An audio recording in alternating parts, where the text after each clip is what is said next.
and sit down.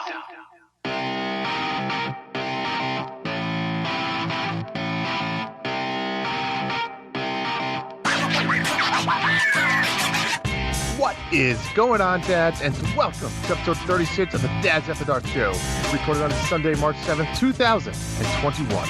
We're your hosts, Drew and John, and thank you for joining us tonight for some Nintendo Pokemon? John, buddy. Drew, nailing that intro, Drew. We have been podcasting a lot together lately. It's fantastic. I'm loving it. But what else have you been going on? I mean, we talk to each other nonstop every day. It's fun. It kind of feels like I'm having a little bit of a, secret relationship with you. We're getting closer. Well, you're kind of like in the closet with me, Drew. I mean, literally, you're in your closet right now. Yeah, that's fair. And I'm looking at your clothes and trying to see if maybe you sort them out Monday to Friday. If there's any, you've got the same shelving system in your closet as I do. Pretty common. It's a pretty common shelving system, I guess you could say. And we like to call this the studio. This is not a closet. This is the Drew studio. Sure. It's nice to have in a studio because it's like I have my office for when I work from home. It's a nice extra spirit bedroom. But then I have the studio, which is the closet, which is that's just your closet, or do you share that closet? No, this is my closet, my own closet. Okay. Now, does Amy have her own? Oh my God, Amy has a closet 3 times the size of this thing. Wow. Yeah. Is it like a converted bedroom? Is that what you did? It could be it could be a bedroom. Okay. It's an actual closet, but it's very large. That's what she said. Would she rather have a larger closet, or? I don't know. I feel like she underutilizes it. It's like, give me that closet so I could have a bigger studio. Because I feel like she's just like, it's a mess. Right. Where I'm very organized. My plushies. I need more plushie space. Oh my God. Yes. So we have 2 walk-in closets. I don't think either one is as big as yours. But my closet is pristine and organized. I keep my chess books in there. Nice. A little chess library. And I've actually designed it so that I can actually go in there and I have some pillows, like Nintendo pillows on the floor. Yeah. And I can just go in there if I wanted to and close the door and have my own little small private space. It's nice. I always wanted to put a little video game in there, but there's too many of them. My wife's closet is packed to the rafters. With shit, right? It is stuff all over the place. I can't vacuum in there.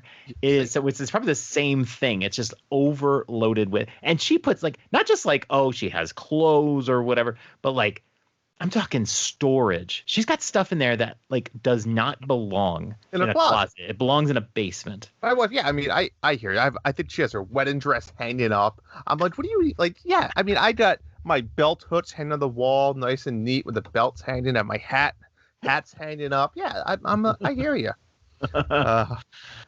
So John, you had your big swap meet. This used to be like a monthly thing, or was this a quarterly thing? How often did you guys do this? It goes back 6-7 years now. We've been doing these things. I started organizing them here in Denver. And like I said, our first ones had 4 people, and now they are massive events. We don't do... It's not like a convention or anything like that. It is a very informal, hey, we're all getting together in this one place, bringing stuff, buy, sell, trade, that sort of stuff. Like a flea market. That's what I think of it as. It really is. And we call them swap meets. It has gotten incredibly huge. And I don't organize them anymore. I passed off the administrator job to a 3-headed monster of 3 people. But oh man, so I can just go and I don't have to think about it. But we did it now in the same location we did it 6 months ago. So we had our last one in August, because distancing and masks and all that. Mm-hmm. So we did it in a public park, and we did it in the same place this time. And man, oh my God. So, I got there a half hour early because I had nothing else to do. I was all alone, and I was like, I'm just going to go early. I took 44 pictures of people's tables a half hour before the event was officially starting. 44 tables set up? So, oh my God, so many people were there. Local businesses going now, local retro stores, and probably, or We have done capitalize it. Yeah, we originally started doing we did parks.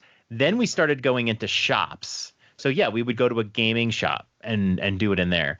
But this past year we've avoided that. We had a huge our largest one was at a One Up arcade here in Denver in January.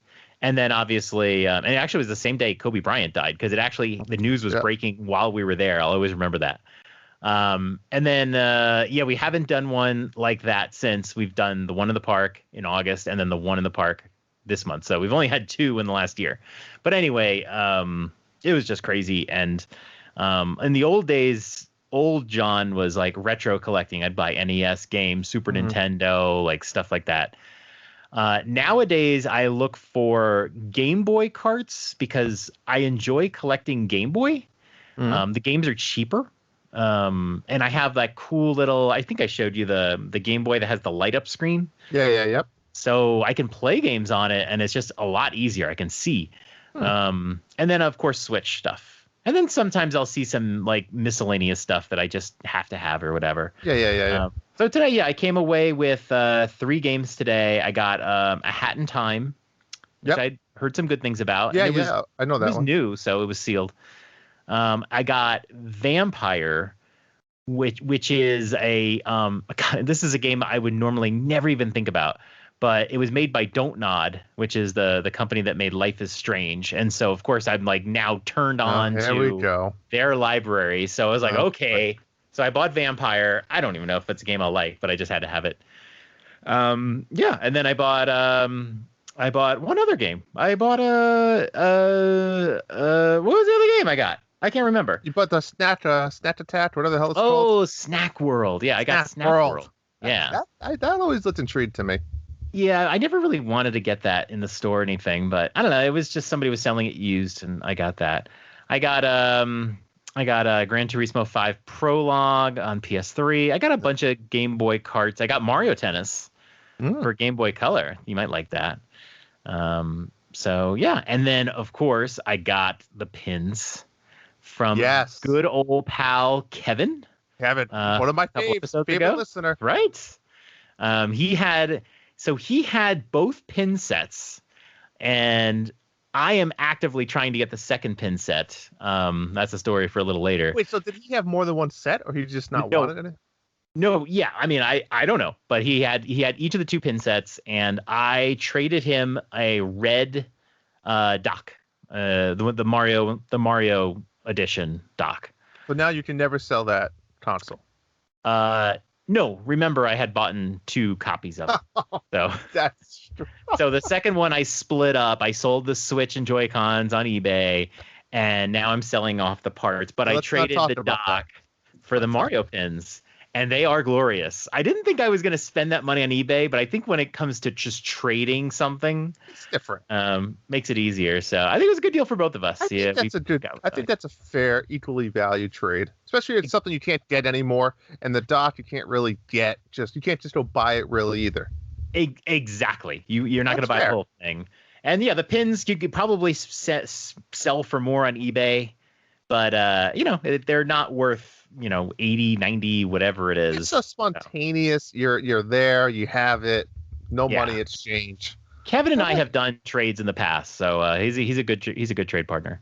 So yeah, both happy. And then I'm still working on getting that second pin set now. I'm trying to get that for real. I didn't want to like buy the second pin set off him, so. But yeah, I was just buy me any plushies? I saw a couple. Usually there's a ton of plushies. I sent pictures of a couple to you, a Mario and a Yoshi. I think there was probably more. I was really trying to keep an eye on my table. I was very distracted because we're so socially distanced. Yeah. You're so far away from your table, and I kept looking back to see if anybody was over there. Oh, so you had a table of selling items. Oh, yeah, I was selling. I had a big bin of things I was selling. Sell a lot? I sold a good deal. I was trying to sell my Vita and my Vita library together as one, but I didn't get any bites on that. I sold my Uncharted game from the Vita. I sold a few. I have a bunch of like older games that have been in my bin forever. I just can't get rid of them. And then I sold a couple Genesis games, stuff like that. Nice. So I get the normal thing where people try to do a package deal.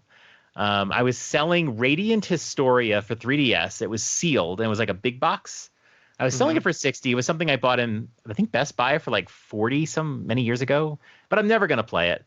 So I brought it, and somebody was asking if I could like knock down the price of 60, and I was like, because it wasn't a game I was desperate to sell. Yeah. And he picks up some game from my bin. I can't remember what it was, a Metal Gear game that I had for like $2 on sale.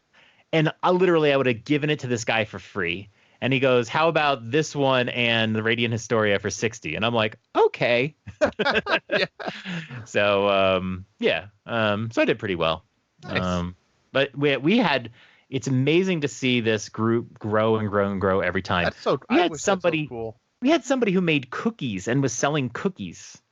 Like, that's where we are now.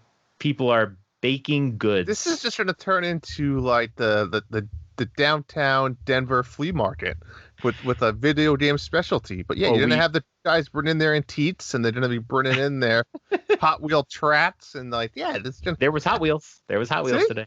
Yeah. So I will say it's way better than a flea market because there is a ton of gaming stuff for sale, but everybody kind of knows what they have too. You're not going to get like some ridiculous garage sale deal or flea market deal. So it's kind of a give and take. But if you want to trade, which was the original purpose of it, if you want to trade, it's great because you're going to find somebody who has something they don't want, and you're going to have something, and you're going to have a good trade. So, it's a lot of fun to see it all evolve. And we're going to do. The guy who's running the group is looking at probably doing like a more serious convention type thing. So that's really interesting to see where that goes. That is cool. Yeah. Very it might cool. be big. How about you? I heard you were doing a cleanse. You told me about this last week, right before we recorded. And in fact, I wanted to make sure we recorded before you started your cleanse because I figured like you'd be like cranky Drew. Why did you have to bring it up? Why did you bring it up? Because I'm fascinated to know. Let's just say the cleanse did not go as planned for neither myself nor my wife. So yeah, we bought. It was, I think, the name of the brand was Raw Generation, and we bought these juices. We each got 18 juices. It's a 3-day cleanse. You drink 6 juices a day. No food. You don't eat any food. You have water in these juices. Mm-hmm. And so here's what happened. So let me just start. So Tuesday was the first day I woke up. Now I'm a guy that has like 4 cups of coffee a day, so I couldn't even have coffee. So I knew it was going to be cranky Drew. I woke up, breakfast, 6:30 a.m. I grabbed my first juice, drink the whole thing. Bam, no problem. It was okay. It wasn't great tasting, but it wasn't like unbearable. It was fine. Okay. 2 hours later, grabbed my next juice. Bam, drank it. That one wasn't so good. Tasted like a blended salad. So vegetable-y. Yeah, it was like celery and cucumber, and it was this. But I did. I just I kind of took shots of it. I was fine. Then all of a sudden, at like 11 o'clock, I started feeling like shit. Like very nauseous, very lightheaded. So I was in a meeting. I finished up my meeting. I went back to my office. I'm like, I just don't feel good. And I went home. I was like, I do not feel good. I pulled over on the way home and I threw up. And I was like, yeah. So then I'm going home and I'm just like, I went home and I took a 2-hour nap, and I don't ever take naps. So I'm thinking to myself, I'm talking to Amy, I'm just like, there's no way this all natural juice would make me feel like nauseous. So then I started thinking about like, did I eat something bad? And the night before, all the snow finally melted, so I was grilling. And what happened was, of course, halfway through grilling some burgers, run out of propane. So then I had to get a new propane tank. It's the worst. So I think like the burgers never really cooked properly. And I think I ate like a raw burger. Oh. And I think it hit me like 12 hours later the next day. And I think it was just bad timing with this cleanse. So needless to say, like my stomach, I didn't eat all day Tuesday because I was sick. But then like Wednesday morning, I was like, I got to eat like a piece of toast or something. I just don't feel well. My stomach doesn't. So I had to like stop the cleanse because I was like, bad time. And then Amy was like, well, F that. I'm not doing it if you're not doing it. How so how is she doing it? How was she doing like that so Tuesday? she struggled with the juices. Like she couldn't drink that. Like she's just that's not for her. Like she thought they were disgusting.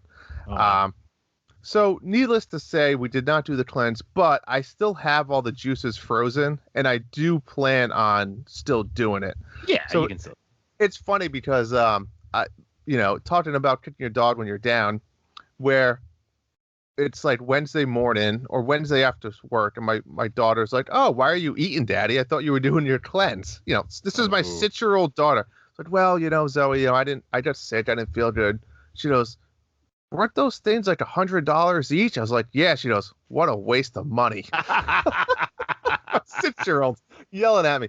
Yeah, it was $90 per person to do these things. They're not cheap. Wow. So Wait, now for a 3-day cleanse? yeah, but you get 18 like 16-ounce bottles. So if you think about it, it's like $5 or $6 for like an all natural juice per bottle. That's really how much is like a energy Juices drink are nowadays? pricey. Yeah, exactly. So it sounds like a lot, but it's really not for 18 bottles. Yeah, so it didn't go as planned, John, but I do plan on trying again someday. Well, that was before we move on to what you've been playing, folks. I just want to remind everybody, Monthly Mayhem. That was the winner of last week's Betwits Awards, by the way. A tie. But, well, but Monthly Mayhem finishes next week. Remember, guys, you were playing Mario 3D World and Bowser's Fury, which I have both completed. 100% of Bowser's Fury. Now, remember, Bowser's Fury grew on me. It made me want to go back and collect all the shines. You were right, John. Mm-hmm. It is fantastic. Told you. Really quick question on Bowser's Fury. Did you have to keep killing Bowser? Yeah, I never quite figured that out. Like, if you get a shine, a lot of times he goes away, but then later in the game, it doesn't make him go away. So I fought him a few times where I was like, I'm not sure if I should be fighting him. And like rolled credits a few times. Yeah, it wasn't very clear all the time, but yeah, it got a little like right before you get to the 50, he doesn't go away. Yeah, I know that for sure. That's fine. Yeah, but then like the 70 he went away, he didn't go away, and like the 80 he didn't go away. Like what? Yeah. I will say really quick, I hope you guys utilized the amiibo support. Did you? I did not. I didn't even know. Honestly. So how did you get all of the Bowser Fury blots? How did you destroy those? You had to wait till he came? Oh yeah. You can use an amiibo. If you any Bowser amiibo, it instantly calls him. Oh, interesting. I wish I knew that.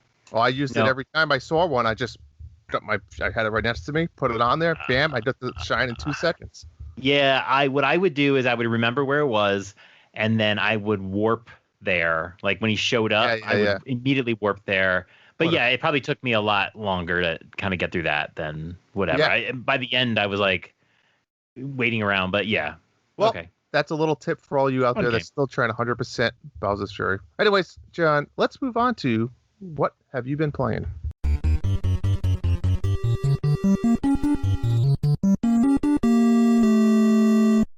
All right, Drew, what have you been playing? I will kick us off. I played a handful of games this week. Yeah, this is one of the first times you've actually played more than me, so I'm looking forward to this. It's unbelievable. I played between now and 2 weeks ago, John, 8 different games. And I don't just mean like pop them in. Like I played a lot of it. You did. I was proud of you. Yeah. I kicked off these last couple weeks playing. I've been waiting to start this. Life is Strange 2. Since I've become obsessed with Life is Strange and everything about my life is Life is Strange, I do follow a lot of Life is Strange accounts, and I've been really, really scared of spoilers. So I kind of got to this a little bit sooner. But the nice thing about the Life is Strange series is you can play the first episode of a game for free. You get that for free, and then you only have to pay for the later because they know they're going to hook you. So I decided to just play episode 1 because I wasn't so sure about the game. It's not a continuation of the story of Max and Chloe from the first one. Okay. But overall, I will say, I'm not going to talk about this much, but it is heavy. It is really heavy, and it really dabbles with you kind of control these 2 brothers, and it really dabbles with stuff like there's parts of the game where you have to beg for money. There's parts of the game where you have to take care of your brother, that you become this like, the older brother has to keep an eye on the younger brother. There are some really heavy topics that go on here. And when you're sitting in a store and you have very limited money and you have to decide what you're going to buy, your younger brother is asking for a candy bar. Do you want to buy a loaf of bread, or do you want to steal the loaf of bread? It is heavy. I was not ready for it. So really interesting. It didn't hook me like the first game, but I'm gonna get to it and start finishing these up. I was kind of hoping for a sale, but I think I need to buy this now before any big spoilers. So Life is Strange 2. Then I also played through Inside, which is trading. I'm watching the video here right now, so I wasn't sure what it was, but of Inside. Yeah.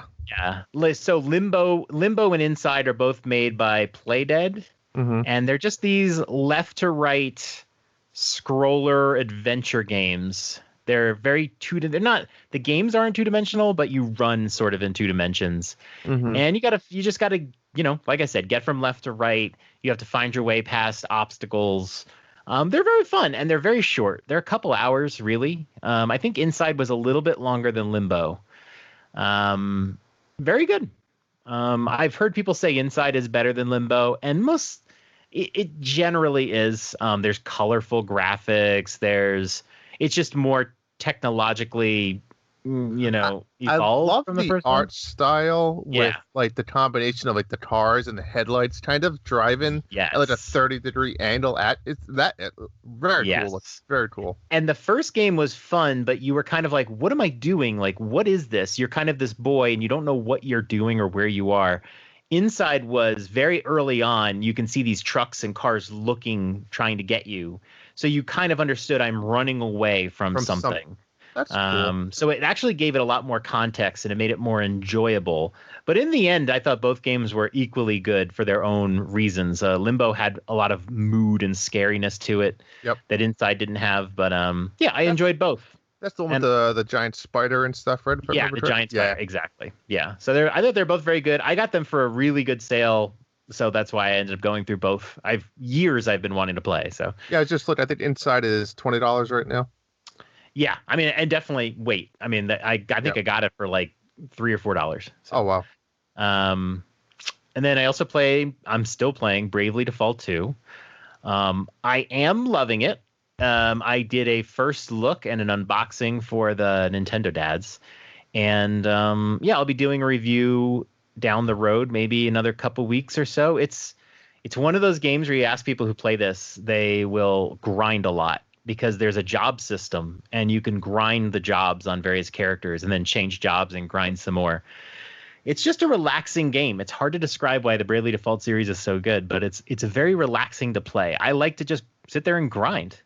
So I've been a little distracted on it, but I'm getting back to it today. So I'm really enjoying that one. But the one that I did want to talk about is I finally got to play Jedi Fallen Order. This is an EA game from late 2019. I was actually surprised it was from 2019. It feels newer. That's what I thought it felt newer too. A couple of the Nintendo dads, Marty and Tim, were both really into it, and I think that was more recent. So I think that's why the game felt newer.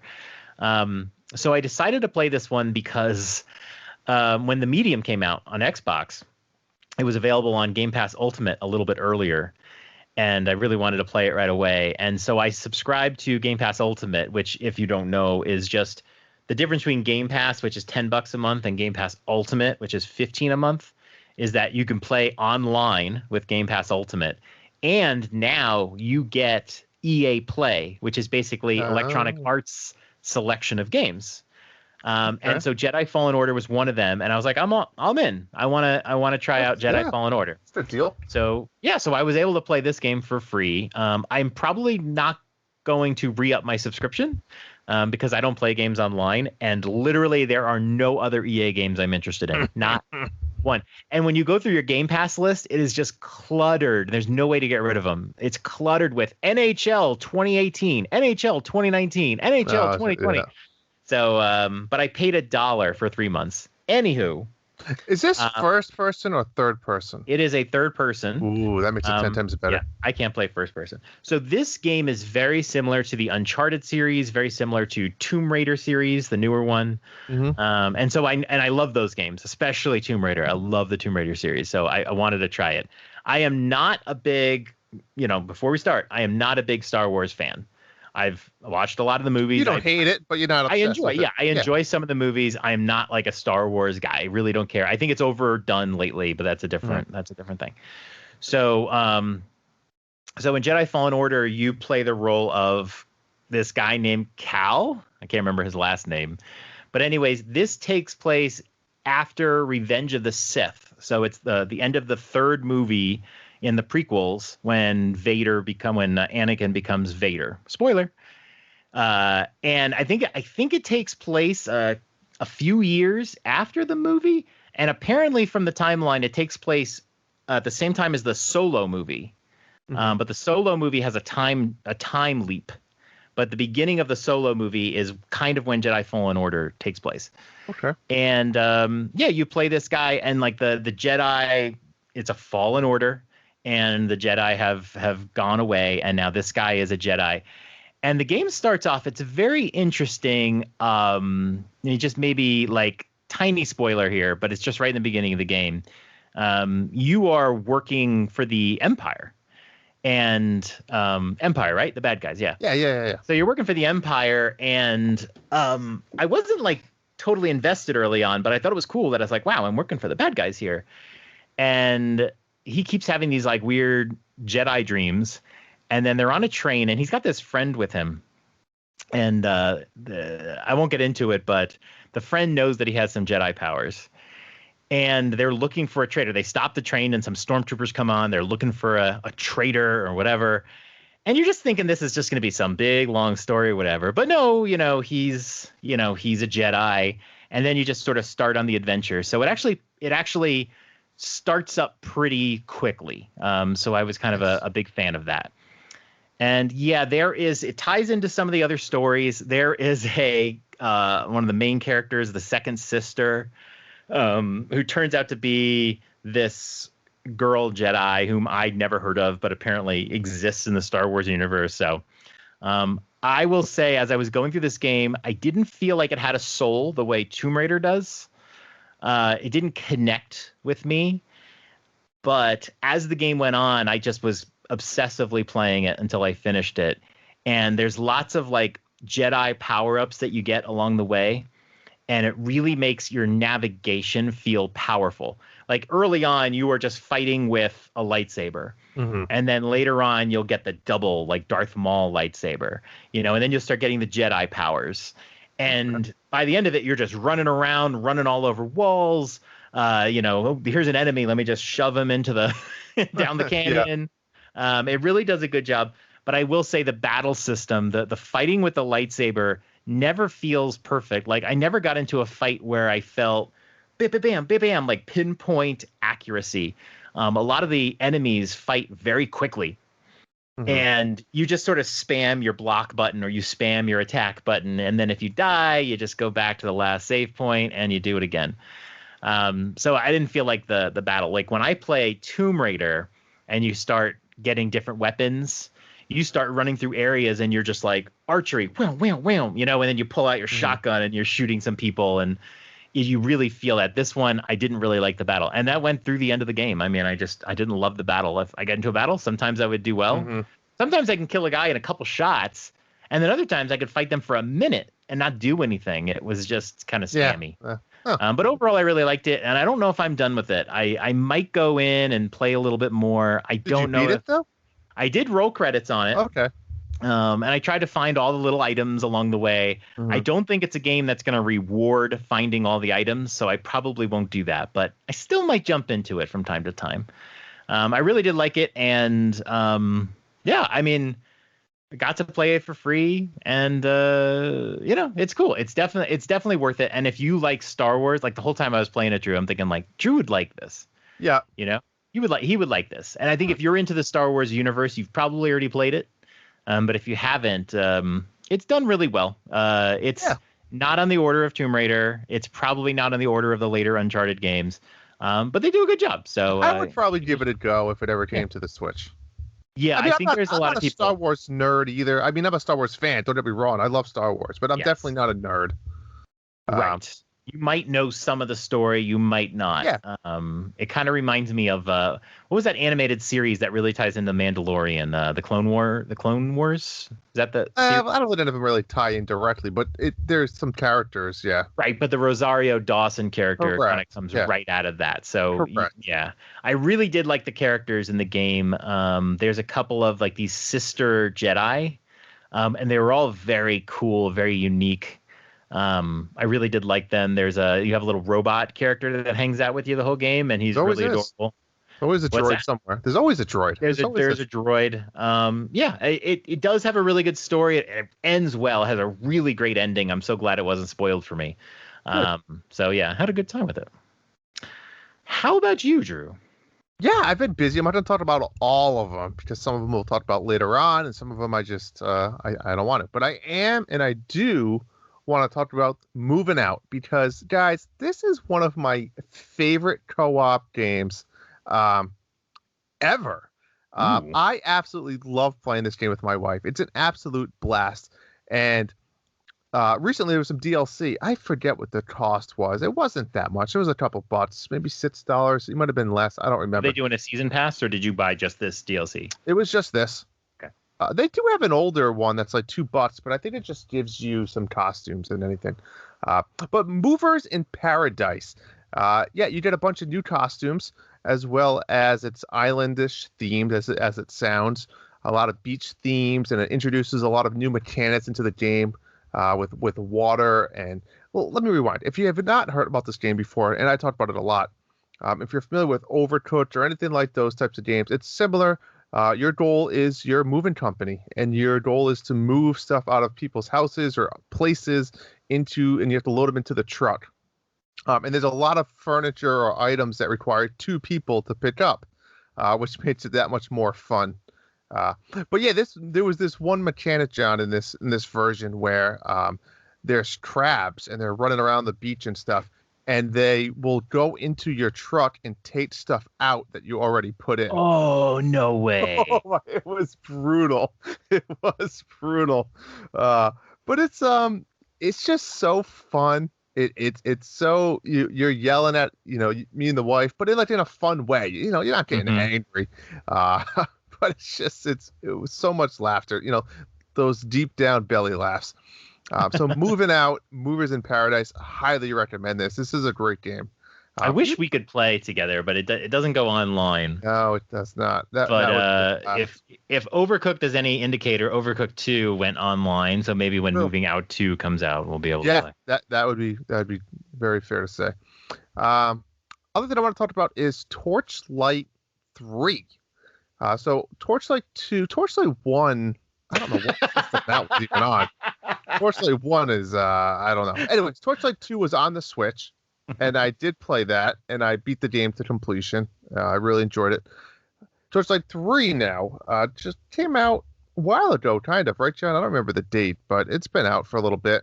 Yeah. Now, this is a dungeon crawler at its finest. This is Minecraft Dungeons. This is Diablo. It's all of those things. It's exactly what those are. This one is unique. They tried to be different right from the get-go and introduce there's 4 different character classes you can choose from, and they're all kind of different, which is good in a way, right? You don't have the standard, archer or mage. They tried to change it up. I went with this guy. I guess they would call him like a railroad worker guy. I don't know. He has like a hammer, but he also builds almost kind of like a pet that follows you, but it's like a little train that can follow you around, and it builds traps. And a train?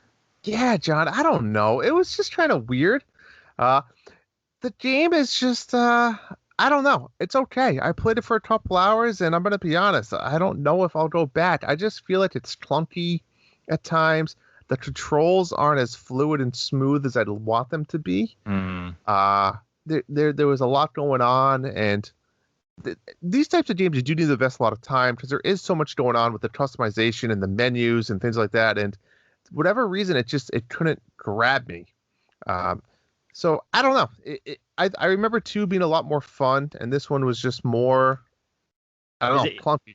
Is it a case of like overkill? Like maybe just by the 3rd time you're kind of like getting bored of it, or maybe it's just not polished like the first couple. I think it's polished. I think that's a good word to use. And especially when you play a game like Diablo 3 or even Minecraft Dungeons. You played that, John. Minecraft Dungeon was just so simple and polished in a weird way. Yeah, you know what I mean? It was easy to play and easy to get right into this. Torchlight 3 was like almost felt, like if you ever play like an MMO, when you start, you're overwhelmed because there's like 1,000 different things to do. You go to like the menu, skill trees and stuff. It's like, oh my God, like where do I even begin? And that's kind of how I felt with Torchlight 3. It was just too much going on, and they didn't do a good job at slowly introducing you to it. I see. So Torchlight 3, and it's not a cheap game. I think it's like $40. And then you got to save yourself for Diablo 2. That's kind of what I was thinking there, which we don't have a date on, right? No date on that? No, but I say summer. I feel like it's this year. Yeah, it's this year, right? I think so. I mean, if you think about it, it's got to be the same engine as Diablo 3. Probably, but I don't know how they're. I'm looking forward to it. Same. And then I went back to my comfort food, John. I played a lot of Paladins this weekend just because. So weird. It's weird because I'm not one to play like these battle passes and focus on completing the battle pass or doing the battle pass quests. I literally just jump on because it's comfort food. I have like these 2 characters I'll play. That's it. And I just play. I just enjoy playing, a 5-on-5 deathmatch style or capture the flag. And that's it. I just play it and I have fun and I'm done.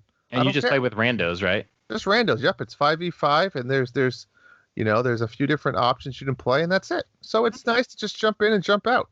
You should see if you can drag Chris HL94. He's been doing these Let's Plays every couple weeks. Yeah. See if you can get him to do some Paladins. Oh, that'd be fun. Then you can just rake. Yeah. But that's it. Some of the other stuff I'll talk about later on. But we're talking about it. I played a lot of smaller games. I think I'm ready to dial down into like a nice RPG-ish some type or something. I don't know. Okay. I wonder what it could be. I don't know. Let's jump into the top 10. Number 10. Yes, so this past week, Pyra and Mythra, John, some of the sexiest characters on the Nintendo console or Nintendo franchise or whatever you want to look at it, have come to Smash Brothers Ultimate. There was the presentation we saw last week, and these characters went live. When did they actually go live?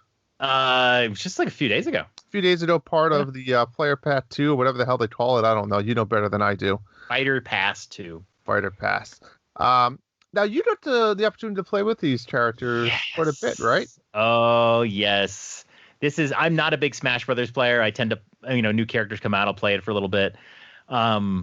I love Pyra and Mythra. This has brought me back into Smash Brothers. I'm not going to be playing this game for 10 hours a day, but this has brought me back in. Wow. I played, we kicked them off. I played with my sons, and man, I was throttling them with Pyra and Mythra, and I didn't even know how to use them. I'm one of those people who likes to sit down and just press all the buttons and see what they do. I really didn't know how to use them. I was trying to figure it out as I went, but man, so with Pyra and Mythra, they're one character, but you can switch between them during the match, and you can actually dictate how you start. So I like to start with Mythra. Mythra is a faster, weaker character. Pyra is a slower, stronger character, and that's why I love them so much, because sometimes you use a character you really like, and then people start getting faster on you. So you can switch between the two depending on what strategy you want. Or who you're going against. I like that. That's cool. Exactly. So my strategy with Pyra and Mythra so far, and like I said, it's early or whatever, but I rolled this out against the Discordians. We played Smash the other night, and I sweat, which is something because I am not good at Smash. Well, I can say I'm definitely worse than you. You were rusty. I didn't even know how to punch. How do I punch? But yeah, so my strategy really is I start off with Mythra. She has such a crazy side B. She just goes off on you with the sword, and it drove my sons nuts. And so what I'll do is I'll use Mythra to kind of like weaken some people, but Pyra is my preferred character. So Pyra has the Mii fighter with the sword. One of my favorite moves, the up B, where they'll go flying in the air, like they'll hit you up on the way air, and then they'll hit you on the way down. And I use the Mii fighter for that reason. Pyra has that, and I love it. And then her side smash is long and powerful. So the idea is you butter some people up, you weaken them, and then you bring in Pyra for the big smashes. And you just go back and forth between them. I absolutely love them. Just had a great time with them. They have really cool alternate colors too. You can actually do an alternate color where Mythra has Pyra colors and Pyra has Mythra colors. And I think Sakurai mentioned one of the ideas there is to confuse your opponents because they just kind of see your color. And you could be Pyra, but you can be wearing like green and white, and then all of a sudden you're doing the big powerful moves. I mean, the simple answer, if you want to confuse your opponent there, John, is to show a little cleavage. Not allowed. You can't in this game. But they are definitely my new main. Absolutely love them. Ever since they nerfed Bayonetta, I've kind of gone between Ganondorf and, just different guys. I like more powerful characters. I'm one of those people, like in a fight, I just do big smashes at people and hope I hit somebody. That's fair. But I really love these characters, and I'll be playing more Smash. Wow. I'm going to try to go online and see how we do against some random people. I'm not playing against experts. I know that. But I had a lot of fun. So I will not be playing any more Smash. I already took the card out, put it back in the case, and put the case back on my shelf. Drew, so bad. There was one point in our fight, I had the final Smash, and I was near somebody, and I was like, where's Drew? I wanted to get you so bad, and I got right up to you. Perfect. Hit B, but lag prevented it from happening. Sure, lag. And then I missed. I mean, I was legit jumping off my own. There was, at the end, when it had, like, falls, I had 5 falls. And I'm going to say 4 of them were just because I just jumped off the edge. Nobody Little hit Mac me does up. that, though. That's Little Mac's biggest problem. Well, I struggled. You didn't see the Sakurai presentation. It was so funny. I mean, he was at home kind of showing it. But there was like a moment where he's like, between the two, I really like Pyra the most. And he's like, as a fighter, and he's looking at the camera, and it's like, what he's saying, Yeah. It's funny. I liked it. So good. But yeah, a great time. I'm back in Smash. Who wants to fight me? Number 9. I failed my family this week. I'm a terrible husband. I'm a terrible father. I'm a failure as a human being this week. So it all started midweek. My daughter has had this loose tooth for God. You know how when kids have, it feels like they have it forever. And it's like and they wiggle it. Oh. Yeah, wiggle it. Poor kid. She had to go to the dentist. She had a cavity. She had to get filled. And they put the laughing gas on her. My wife sending me videos of this poor girl like out of it, and I feel bad. And then her tooth fell out there to be all things. So yeah, that's sometimes fine. the dentist has to help out with that stuff. Yeah, so whatever. She was all excited. Her tooth fairy's name is Emma. She's super pumped. She comes home. She wrote this like page-long note to the tooth fairy because it's been like a couple months since her last tooth fell out, which is weird. Drew her like a picture of the tooth fairy with all her teeth. Oh my God. Leaves it by her nightstand, puts the tooth under her pillow in her little pillowcase. Pumped. John, what did me and my wife forget to do? We forget to have the tooth fairy come. So what happens? My poor daughter wakes up, sees the note next to her bed, is like, looks under the pillow. The tooth is still there. She starts crying, like breaking down with tears. I just don't understand. Why wouldn't she come? She always comes. Like, why didn't she come? Where's Emma? So my wife was like, I was at work. My wife had to make something up, and a lot of tooth last night. So my wife saved the day when she wrote a long note explaining everything. Oh, no, actually. So this was in the morning. Then my daughter had to write an additional note asking, where was she? Why didn't she come?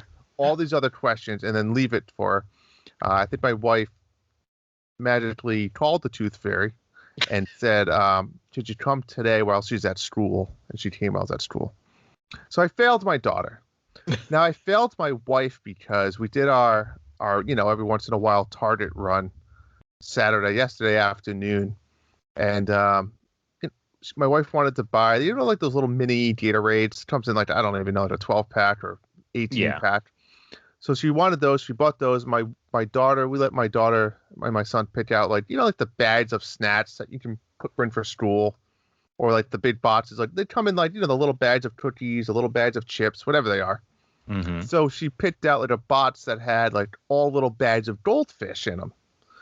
So I like goldfish. Yeah, me too. So the carriage was full. It was a busy shopping day. So I put those things after we paid for them underneath the carriage because they took up a lot of room and they didn't need to be in bags.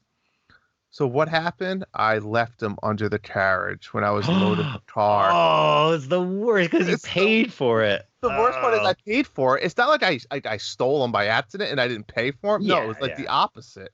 Right. I mean, we've all done that by accident. We left the soda or something underneath. I haven't done that, but okay. Okay, yeah, sure. Anyways, and of course, like the Gatorades were probably like $7, and like the huge box of goldfish were like $12. It was like 30 packs of goldfish. It was a big box. So like $20. She's like, call and tell them you're coming back. I'm like, I'm not calling Target and telling them I left the stuff. So yeah. I mean, you go and look and see if you can find it. It's probably not there anymore, but it's like admitting that you're an idiot and like nobody wants to do that. I'll just buy it again.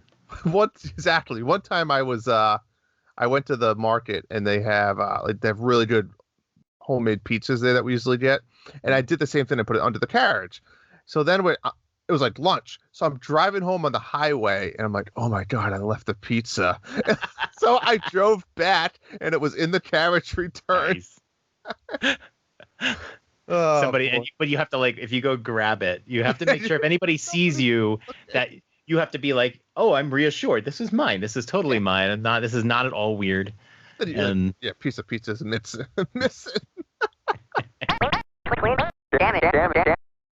Number 8. Drew, I lost my Animal Crossing island a couple weeks ago. Lost it. I was so good. I lost it. I forgot to. I got my new Switch. I got my red Switch, but I have not been playing Animal Crossing. And I had gotten my new Switch, and I forgot to transfer it over. I had used the transfer tool before when I transferred my island from my Switch Lite, because it was my second island. Mm-hmm. And then eventually it just became my main island, my little Halloween Christmas island, So I deleted my first island and then transferred my second island over. But when I got my new Switch, I wasn't actively playing Animal Crossing, and I totally forgot to transfer my island. And you sold your other one? Yeah. So that was sold and gone. And so I realized it. And you want to know how I realized it, Drew? You know those Mario missions to get Mario pins? I took a look at them and I was like, ooh, I'm going to do some of these missions. And maybe I have a chance at this second pin set. And I go to boot up Animal Crossing, and I look down and I see Timmy and Tommy standing there at the counter. And it was at that moment, I realized it right away. I was like, no, my island. Like, because that's if you don't have an island, that's the screen you get. And I was like, no.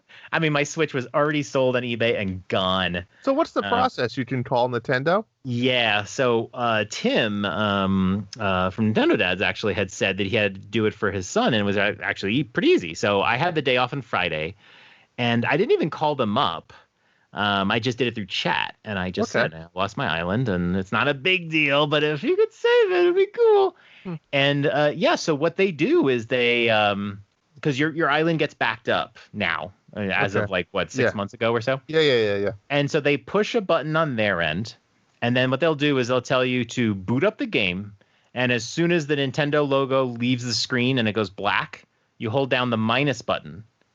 And after a couple seconds, Tom Nook will show up and say, I heard you want to restore your island. And he just go through it tells you like the last date that it was backed up, and you say yes. And the island got restored. And then I was nervous about the user data, and my player's there. So I think the player gets saved as part of your regular player data on your Okay. Switch. So when I transferred to my new Switch, I brought the player data over, but I didn't have an island to go to. And if you don't have an island, it's not like you can create a new island and your player comes in. They have to be sort of linked to the island. I'm not totally sure how that works, but anyway, it was super easy. So if you, did you not even need Nintendo at the end of the day? I did ask them on the chat. I said, is this a process that I would have to call, or can I just hit minus to restore an island? And they say, no, you have to ask them. Oh, they flipped the switch on their end. Yeah, and you can't do it a lot. And the reason being is they don't want you to trade some rare items to somebody or bring a bunch of money to somebody's island and then restore your island. That's what they're trying to avoid. So if this were to happen again tomorrow, maybe I got a new Switch next week. Who knows? I couldn't have it. If I asked them to restore it, they'd probably tell me no. It's a rare process, but. So use it only when you need it. Definitely don't use this as a process to cheat or anything like that, because Nintendo will be on to you. But yeah, it was super easy. And yeah, so now I'm working on trying to get the second Mario pin set. There's some Animal Crossing things I have to do. I did the Tetris 99. I'm just waiting for it to clear. I am one mission away from being able to get the second set. And the second set is still in stock. Really? But I'm like terrified it's going to go. In fact, I'm going to check it right now. What do you have to do? You just have to do last 15 missions. What's the last one you got to do? And I'm at 14. And I've done 2 of them, but they haven't registered yet. See, John, this is the question I asked you a couple episodes ago where I'm not into this. I don't know why. Maybe I should be, but I don't get it, and I don't really care. Yeah. I missed out on the set until I got it today. So now I really want to get the second pin set and kind of get caught up. But yeah, but that's my Animal Crossing story, and I'm working on my Nintendo Island now. Number 7. Drew, I'm mad, and I'm mad at you this time. You're always mad at me. Now what? Every time you message me, John, I need a game. It happens all the time, and I always say Sayonara Wild Hearts, and you took me up on it. Well, you've been telling me for the last 12 months. Yeah, you took me up on it. I was so excited. I was like a little girl, Drew. I was like, oh, he's going to play it. He's going to like it. I'm so excited. And I was like telling you, make sure you got headphones on. You need the best experience and all that. And I should have known this was going to go wrong because you were going to play in your car. I put it loud. Cold. Yeah. No, what? I turned it up all the way. Okay. Did you have headphones in? No, see, and I knew it. You're sitting in a cold car with Switch speakers running. I knew it. I knew it. And you 10 minutes in, you message me and go, I hate this. And you go, this might be one of the worst games I've ever played. That's fair. I said that. I did. Listen, here's the problem. You asked for this. You asked me at least a dozen times, and I said no. To my defense, I said, no, John, this doesn't look like a type of game I would enjoy. No, play it. I don't think I'm going to like it, John. Play it. So you asked me to do this, and you knew deep down what the answer was going to be. Yeah. The game, yes and no. Sometimes you do need to explore a genre that you haven't played before. Let me say this. Though I hated the game, it's not a bad game, right? I respect the game. It's not for Drew. It's not for me. Drew. I did not like it. But with that being said, I did finish the game from start to finish. I played every level. I rolled credits. It's like an hour. Hour and a half. I played, I think, during an entire gymnastics class, which is an hour and a half. It's not. Hey. So the thing about this game that I tell people is that beating this game is easy. You saw it, right? If you die, you just continue literally instantly right from where you were. And I think if you hit the same obstacle 3 times, the game will stop and go, hey, is this too hard? Do you want to skip past this? Yeah, I always said no. That happened a couple times. I would never skip a scene. No, I'm not going to do that. And there's no part of this game that's really hard, right? There's no super difficulty or there's no frustration. There's going to be parts where you might die or I always hit that tree on that one level. But it's not it's not like Ghosts and Goblins or anything like that. Correct. So beating the game is easy. Where the fun in this game is trying to get the high scores in all the levels and build up, because I feel like when you keep hearing the same song over again, what this game does better than maybe any game I've ever played is it gives you that flow state. You know, the flow state as a gamer where you are just going. And so you have this great song ringing in your head and you're just like shoo, shoo, shoo, through trees and that sort of thing. And heart, you know, and then you like go out of your way, grab one of the diamonds, and then you're like gold rank. And it's like, yeah. And I don't think I got any gold ranks. That's the joy. Yeah, I mean, you probably bronzed your way through this thing. I silvered a lot of them, but not all of them. But trying to get all the diamonds. And then you have the area, the Zodiac missions, which you probably didn't do, where they give you these riddles and you have to try to figure out the riddle you have to do like a certain feat in the game. But the riddles can be sometimes tricky. Sometimes they're obvious. Sometimes they're tricky. I had to look up a few. And then trying to do those is just fun and challenging. So it's definitely a game where just going through it is not enough. But I understand it's not. I tried. Even though you said it wasn't your kind of game, I think it's always good to push people into different genres because you never know this could have been a game you really liked, and the next thing you know, you're playing all these rhythm games all the time. Well, so I think it was worth it anyway. I almost bought it for you. You probably would have if I waited long. I was going to give you a code and just say, "Oh yeah, try this. This code is like some game I just got, or whatever. I don't need it." And then you Sayonara. But yeah, it's really good. I'm still waiting for Kevin. Kevin said he was going to play it. I haven't heard back. Well, when Kevin plays, I want him to come on and tell me his opinion. I don't know because I don't know if he's that kind of gamer. And Michelle is now playing it, although she hasn't been playing it. I mean, she still plays Animal Crossing and all that, so she doesn't like it either. I told her that you hated it, and she's like, "Really?" And I'm like, and I told her, "Don't tell me you hate it too." And she's like, "No," but she's like, she played a few levels, she stopped, and it was like 2 days ago. So I'll force her through. But I told her she had to wear headphones, and she's just like you. She's like, "Oh no, I don't like having headphones on," and it's like. For music type games, you really want a good audio experience. So I don't know. We'll see. I have a feeling she'll be like you and she'll finish it and move on. Good. That a girl. And then we'll call her out next week. Let's do it. Let's step up the intensity. Ouch.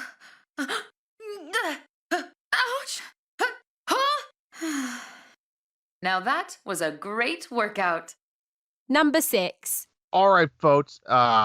Just like every month goes by, a new Switch Pro rumor comes out.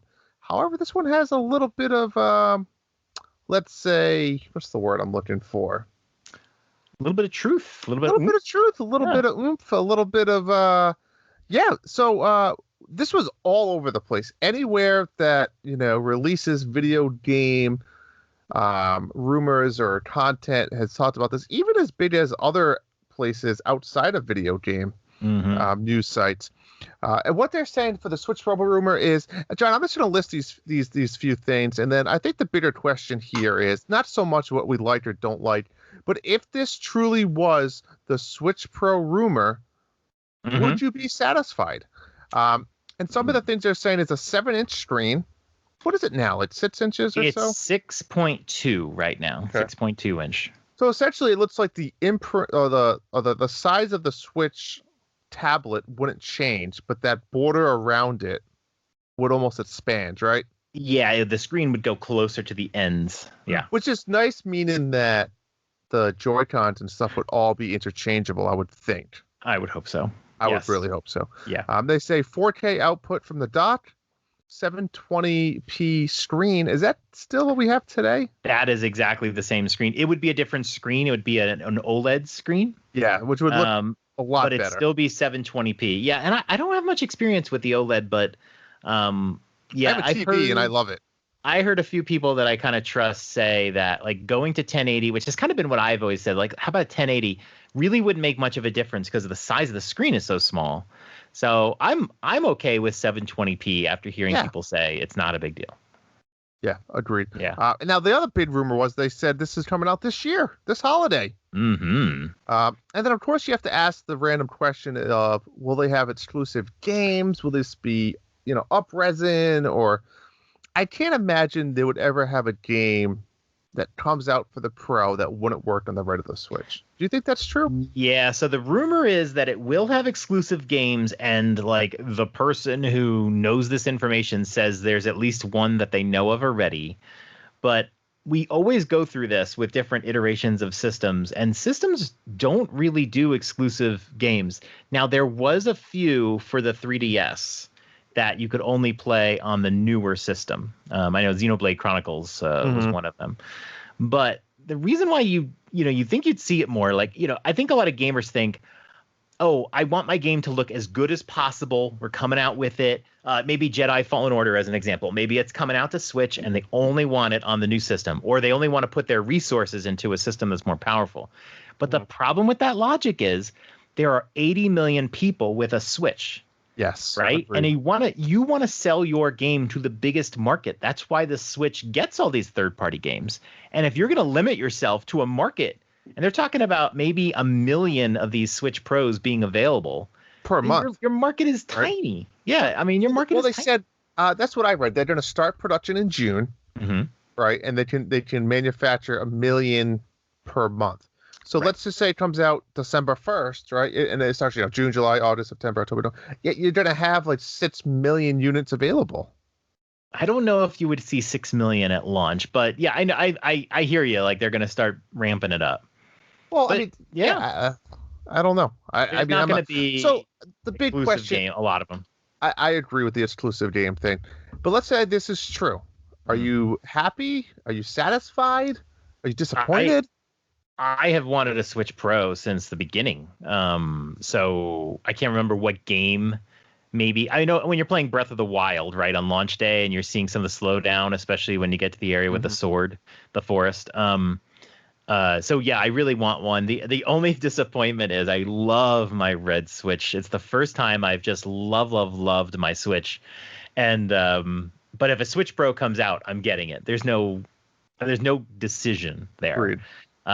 So I would miss my red Switch. So I'm kind of hoping they put out a pretty cool one. I guess I would kind of hate to see the normal black one. Not that there's anything wrong with the black Switch, but we've had that same Switch for a long time now, and then we finally just got something different. And I'd hate to go back to it. So that's the other thing too is though with this Pro Switch that we saw, you really aren't going to see the color from the front angle, right? Because there's no more window. Yeah, but like on the red Switch, you see the red on the top. There's a quarter, half an inch border. My guess, and I think it makes a lot of sense, is the back of the Switch is going to look very different because they want to avoid confusion. They're not going to put it in the same shell, right? Because then you're going to get a Switch at a store and you'll be like, what is this? And you got to look at some like model number. It's going to look different from the back. It's going to have a different appearance, maybe a different color. But I still think, yes, like the Joy-Cons should be the same. Not that I love the Joy-Cons, but I just don't want to see the Switch become a PC and people getting confused over which Joy-Con. They go to a store, they buy some Joy-Cons, and they go, oh, it's not compatible with my Switch. Well, they could come out with a Joy-Con 2.0 that maybe feels a little more comfortable in your hand, that still has the same rail system that would fit either one. As long as it connects. That's what I'm saying. I'd be okay with that. I mean, I don't want it to be $100 either, though. I don't think they do that. But yeah, as long as it connects and works, and really no new buttons. I don't want new buttons. I want them to be the same thing. Yeah, like a Joy-Con 2.0. Maybe there's less drift problems. Maybe the buttons are a little bigger. Maybe the Joy-Cons are a little bigger. Yeah. I agree. Yeah. I'd be super stoked. Now, if there is an exclusive game, if they're talking about they know that there's an exclusive game that's going to only be for the Switch Pro, what game do you think would that be? Well, I mean, if it's not Breath of the Wild, what else would it be? It's not going to be Breath of the Wild 2. There is no chance. Nintendo would never do that. It's going to be a third-party game. And maybe like a Jedi Fallen Order, or maybe some other game, maybe Tomb Raider trilogy, or something that is high-end. That's not asses in the seat. It's got to be a first-party game. Well, no, you can have an exclusive game. I'm sorry, exclusive game. Yeah, no, it doesn't. Yeah. It wouldn't be first party, but it's just going to be a developer that doesn't want to put in all the time and money into dumbing down their game. It's going to be somebody with a history though that already has exclusivity with Nintendo, most likely. And someone that has made so like a games. Bayonetta type game, right? Or even like a Pokemon. Like those are just examples. No way, Pokemon. Yeah, I'm not saying that's the answer, but I'm saying people like that, like Pokemon's not on any other system. Bayonetta's not on any other system. Right. So someone along that lines that's not direct first party. But I'm thinking, but I mean, we're just talking about like an exclusive that is not on the Switch. It's only on the Switch Pro. Correct. That's what we're talking about, right? Or are we talking about an exclusive game that's only on a Switch Pro? Yeah, I kind of read this as it's going to be on the Switch Pro, but you can't play it on a regular Switch, and that becomes the problem. How are the games labeled in the store? What stops people from buying one of these games and going, I can't play it? Like Xenoblade, Chronicles. Well, it's like you see, today we have the red box for a Switch. Xbox still has like the green. PlayStation always had the blue.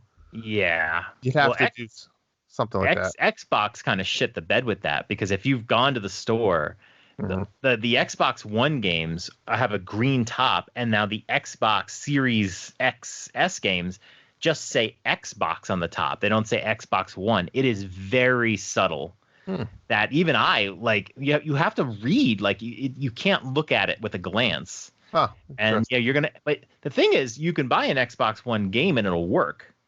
Yeah, but you don't want it. It's not what you wanted, right? Yeah. So, but this is like, this will not work. If you bought Xenoblade Chronicles, or I think Minecraft 2 was an exclusive to the new 3DS, it wouldn't work. Correct. And that people bought these games not realizing it. So, and do you know how the 3DS exclusive games, how you can tell? I do not. They're sideways. The game case is rotated sideways. I'm not sure if that's a good enough indicator. And it says it on the box, but I mean, it's a quick, like, if you're opening the box and it's sideways, it means you can only play it on the new 3DS. So, pretty subtle, but yeah, I'm really excited for it. Hopefully there's not going to be a lot of games that are exclusive. Let me leave you with this last question. If this is truly holiday, when would you think we see an announcement? Probably, you are probably going to see an announcement as late until the release date as possible. They're not going to announce this 3 months early and then have the Switch just not sell. So what's probably going to happen is they'll announce it like a month or two before, and they will do a price drop immediately, so that people will still buy the regular Switch. Because if they don't do the price drop, everyone's going to say, well, why am I going to buy a regular Switch now? So probably, I'm guessing, a price drop to $250 for the Switch. And then, like a month or two later at most, we'll see the Switch Pro. I'm thinking like an August announcement. I think they'll be by the end of the summer, once they have a couple months of production in there, making sure everything's going to be scheduled and planned accordingly. Yep. Yeah. The other thing they can do is the Switch Pro might be $400. So that would be a reason for people to still buy a regular Switch. It's not going to be a $300 device unless they do a price drop. So. Which would make it one of the more expensive Nintendo products ever. Let it happen, man. I mean, if it's only going to do 4K from the dock, then, whatever. I don't care if it's $400. You're going to sell them. You're going to sell them. I mean, but you know what? Yeah. And if we only have 5 million in production, then at that time, I'll sell. So, yeah. The only other thing I'll be very curious about is, like, will they do updates on some of their older games, like Breath of the Wild or something, or Link's Awakening, some of those games that had some frame rate issues, Age of Calamity. Are they going to do some updates and make them perform well on a Switch Pro? I would love to see that. So that hopefully that is something we see. Number 5.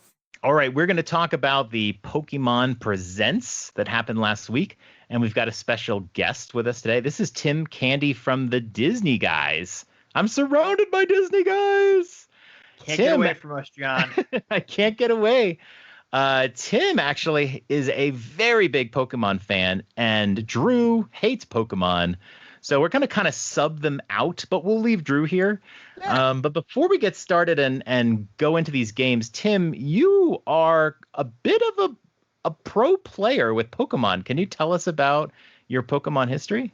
I'm a big fan of the Pokemon games. I actually am not involved in the competitive side of the video game Pokemon, but I'm a pretty big Pokemon card player. I've played TCG games for years, and right now Pokemon, so I focus, and I have had a lot of success in that game lately.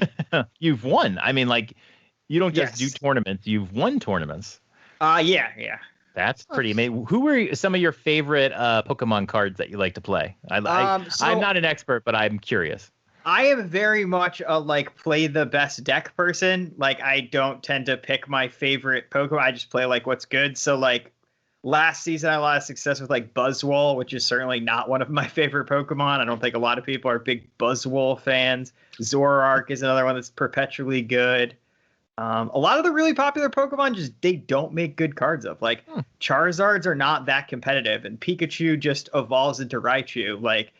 So you just kind of got to go with the flow when it comes to Pokemon cards. As Drew will find out, because Drew may be a Pokemon hater, but he dropped in the Disney Guys Discord chat today that he bought Let's Go for his kiddos. Yes. We will be talking about that. we will. Now, Tim, you gave a perfect answer of what an expert would say. You play the cards that win, not the ones that you like. It's like a life lesson. That is a lot, yeah. Now, Tim, so now you're excited for these games. So let's talk about these games. Obviously, we know Pokemon Snap is coming out next month. I know a lot of people are excited about that one, and I might actually jump into that one. But we know a lot about that one. Will you be playing that one?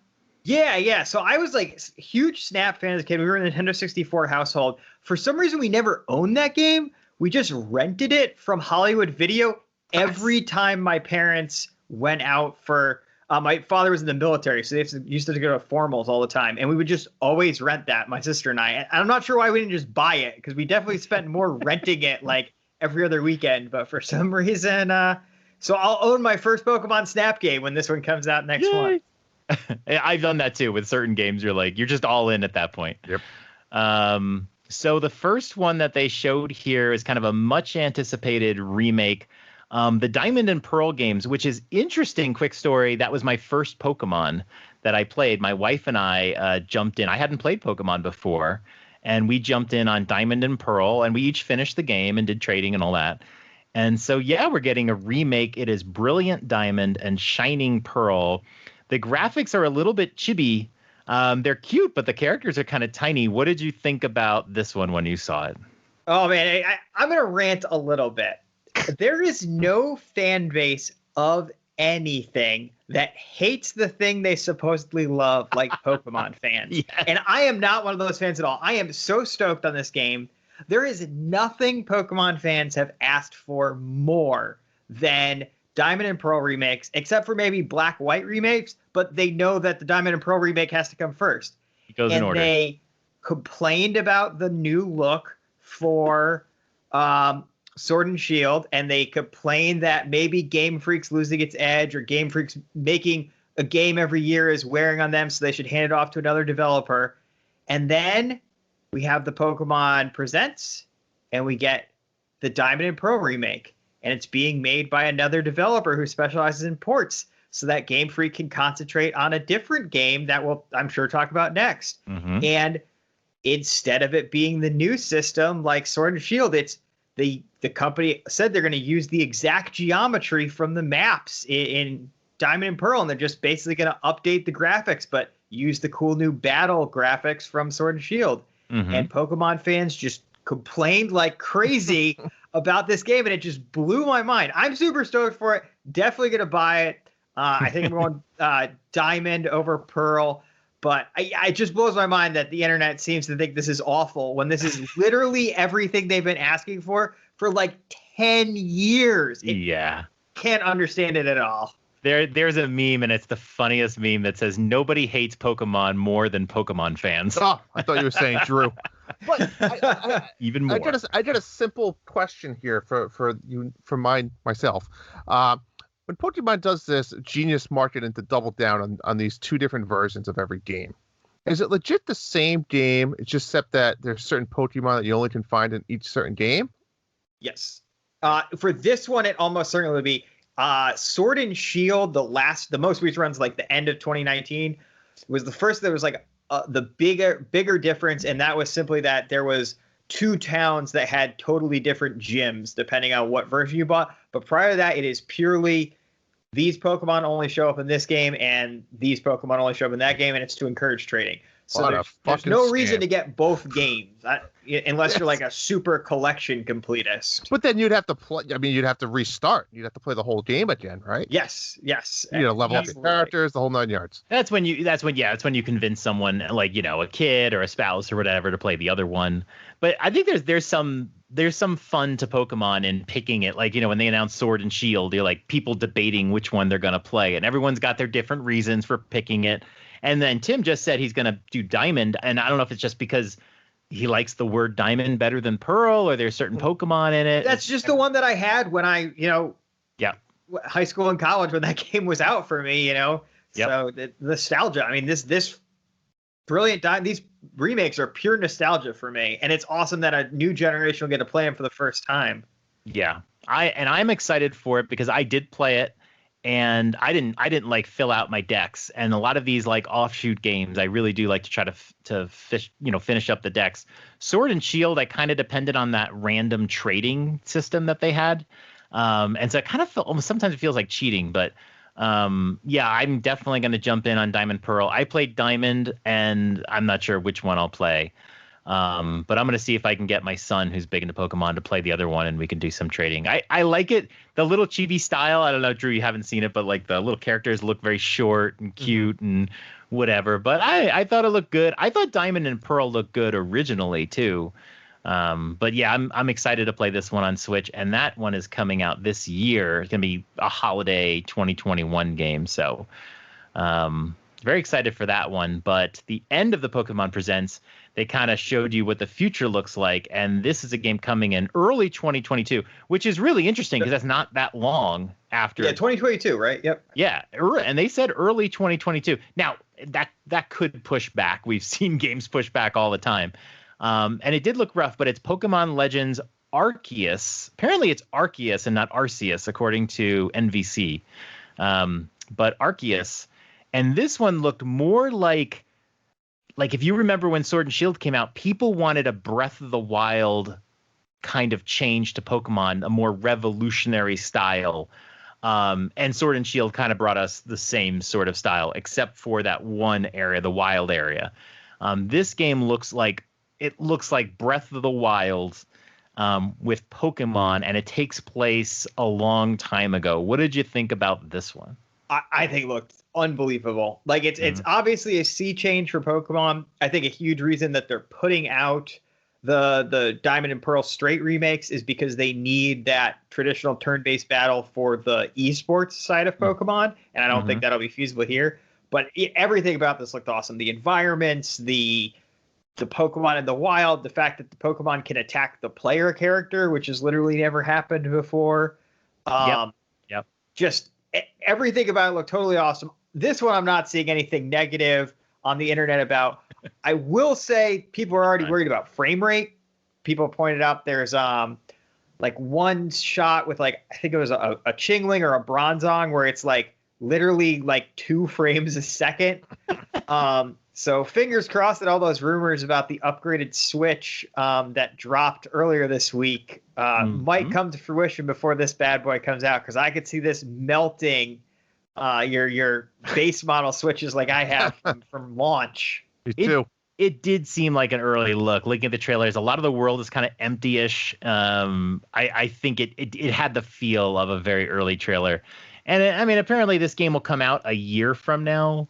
But that's still so much time for a game to bake, especially if they've got all the skeleton, all the bones in place, and they kind of work on that stuff. I wouldn't be too worried unless in 9 months it's looking a little glitchy. But yeah, this one looks really cool. I'm excited for both of these games, all 3 of the games that are coming up next.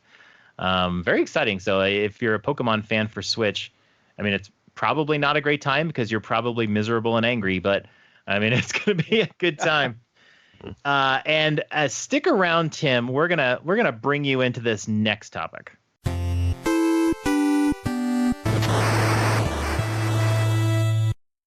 Number 4. So yeah, guys, I did a thing today. We were talking to our Discordians over in the Disney Guys chat, and I bought a Pokemon game. I did it. I dropped the ball. Now, here's the thing. My kids, when I watched them play 3D World with me, they had the time of their life. And it made me realize like they were into it so much. They were playing on their own, like replaying levels. I said, I need to find like, another game that they can get that into. So I said, well, let me look into the Pokemon stuff. And it was either going to be Pokemon Let's Go or it was going to be Sword and Shield. And I think I talked to you, John, as well. And you guys both said Let's Go would probably be the easier one for them to pick up and for me to learn this franchise of. So over the years and years and years, it's never that I hated Pokemon. I think the problem is it was always like on my back burner, right? There was another game I'd rather play. And then finally I just said, F it. I'm gonna pick this game up. And I love the idea of collecting these little creatures that are all cool, fun looking guys, and then battling with them into a turn-based game. I love turn-based battle and I'm all for it. So the idea of Pokemon in my mind was always like, why wouldn't I love that game? But I always put it off. So let me tell you a little bit about my experience so far. I played for almost 2 hours so far. Wait, which one did you choose? I went with Let's Go Pikachu. Okay. I still have no idea what the fuck I'm doing. It's like walking around, talking to people. I got lost in some forest for a good hour. And I said, I'm fucking stuck on this game. I hate this game. I don't know what I'm doing anymore. And then I was playing with my daughter, so I had to be calm. And then when, after she was laying down, I said, let me just play handheld and find the way out of this godforsaken maze. And I finally found my way out of the forest maze. And we're back in it. Wait, it can't back be. What maze did you end up in? Like, I was like between like the first town and the second town. There is no maze between the first town. It's the forest. It's a base. Yeah. Just getting attacked by Weedles left and right. I don't want to fight anymore, damn Weedles. No, the kids had a blast. They love it. Of course, I let my daughter pick the character, so she named it Zoe, and then you have your little best pal there, who my son, oh yeah, that's me, and named him Evan. It's fine. The controls are interesting. There was definitely a lot of lag, like you guys said. I noticed, but I think it'll be easy for them to pick up, and they like battling. They're not. It's weird. They're not really into the collecting of the Pokemon. They want to battle. So I thought that was kind of interesting from the kids' point of view. But that I was gonna say that's the thing with this game that was a little different because it was modeled on Pokemon Go, and that's kind of where the Go word kind of got shoehorned in there. But most in all of the Pokemon games, you battle every Pokemon. It's like a random encounter, and you don't see the Pokemon in advance. In Let's Go, you actually do see the Pokemon. They're in the overworld, and you just throw balls at them. You just throw your Drew balls and you catch them. And that's all you do. You don't battle, but you do battle in the gyms and like when you run across a trainer. So the battling's there. But keep in mind, in a regular, like a Sword and Shield, you are battling all the time. There is no throwing of balls. No ball throwing. Yeah. Okay. Well, you can throw a ball to capture a Pokemon, but it's usually you battle them until they're weak, right? And then you capture them. To be fair, not to get too inside baseball, Sword and Shield, they changed the mechanics behind the quick ball, so it is almost always best in the mid to late game to just throw a ball first thing and not battle, because the quick ball has the highest catch rate as long as you use it on the first turn of the game. Oh, nice. I don't think I knew that. Yeah. So just always start every battle, even if it's friggin' legendary Pokemon, with a quick ball, because you have like a 40% to 90% chance to catch the Pokemon in Sword and Shield. I like that. That's quality of life improvement to me, because that's part of why I don't love Pokemon, because it's just like dun, like there's a million battles and it just takes up so much time. But Let's Go, I loved Let's Go Pikachu because it's a remake of the first game. You have the 151, 152 Pokemon. Is it 152? I always think it's 151. It is 151. But then there's isn't it technically 152 now, because Let's Go has Mew in it. And Mew did not actually exist when Red and Green and Blue came out. It got added after like the urban legend about the truck and the boat and all that stuff that we believed as kids. Okay. That's why I got confused, because it's like there is Mew. So you have the original 151 and Mew, which I think you only get with the Pokeball. I think that's the only way to get Mew, but you can get Mewtwo in the game. It's just so fun, and it's not overbearing, and it has kind of all the rules from the first game, but as the series has gone on, they've added a lot more to it, and we don't want to overwhelm poor Drew here. So yes, yeah. Very overwhelming. Overall, I played it for 2 hours. It's I made it to the first gym area, and then I paused it. So I wanted to. I'm gonna make this a game. I think I'm trying to play with the kids, and let them try to do a little bit of the controlling of the controls and stuff like that. I thought it was interesting. You have to use, like you said, one Joy-Con, and that's it. It was a little confusing, but I get now why. So I'm interested to unveil the Pokemon universe and see where it brings me. I mean, I don't know if I'm going to pick up the last 3 games you guys just talked about, but hell, never know. We'll have to see. As long as I don't have to expand my plushie collection, John. I can't afford to start buying every Pokemon plushie I see. Yeah, there's almost 1,000 of them. Yeah. The next show, change. the next show, Drew's gonna have a stack of like 100 packs of cards, and he's getting into the card game. I'm and he's also nervous all in. about that. Yeah. Nah, As I glance over at the floor of my office that is like 30% covered with my card collection as I sort through it to get ready to go back to playing in store now as the pandemic rages on. Is that something that you could have with a coach? I could come coach you, Tim. I just want to go along for the ride, have a beer or two, and be like, yeah. I thought you meant the other way, because I've offered both you and Bub on Disney Guys. If you want your kids to learn how to play Pokemon cards, I'll teach them all day. But you're on the hook financially when they want you buying cards every other day. Nah, I mean, I kind of just want to come like be your sidekick and just watch you and root for you, have a beer or two. Well, I mean, when we get back to big tournaments, go for it. We can totally. All right, I'm all in for that. Well, thank you, Tim, for joining us tonight for this Pokemon talk. Any where can we find you? Anybody want to reach out to you if they have any Pokemon questions? What's the best way? I'm mostly social media wise on Facebook. You can find me hanging out in the Disney Guys Ohana, and you can hear me every week Monday nights on the Disney Guys Uncensored. That's right. Well, Tim, thanks so much for joining us tonight for Pokemon. And thank you guys for having me on. Number 3.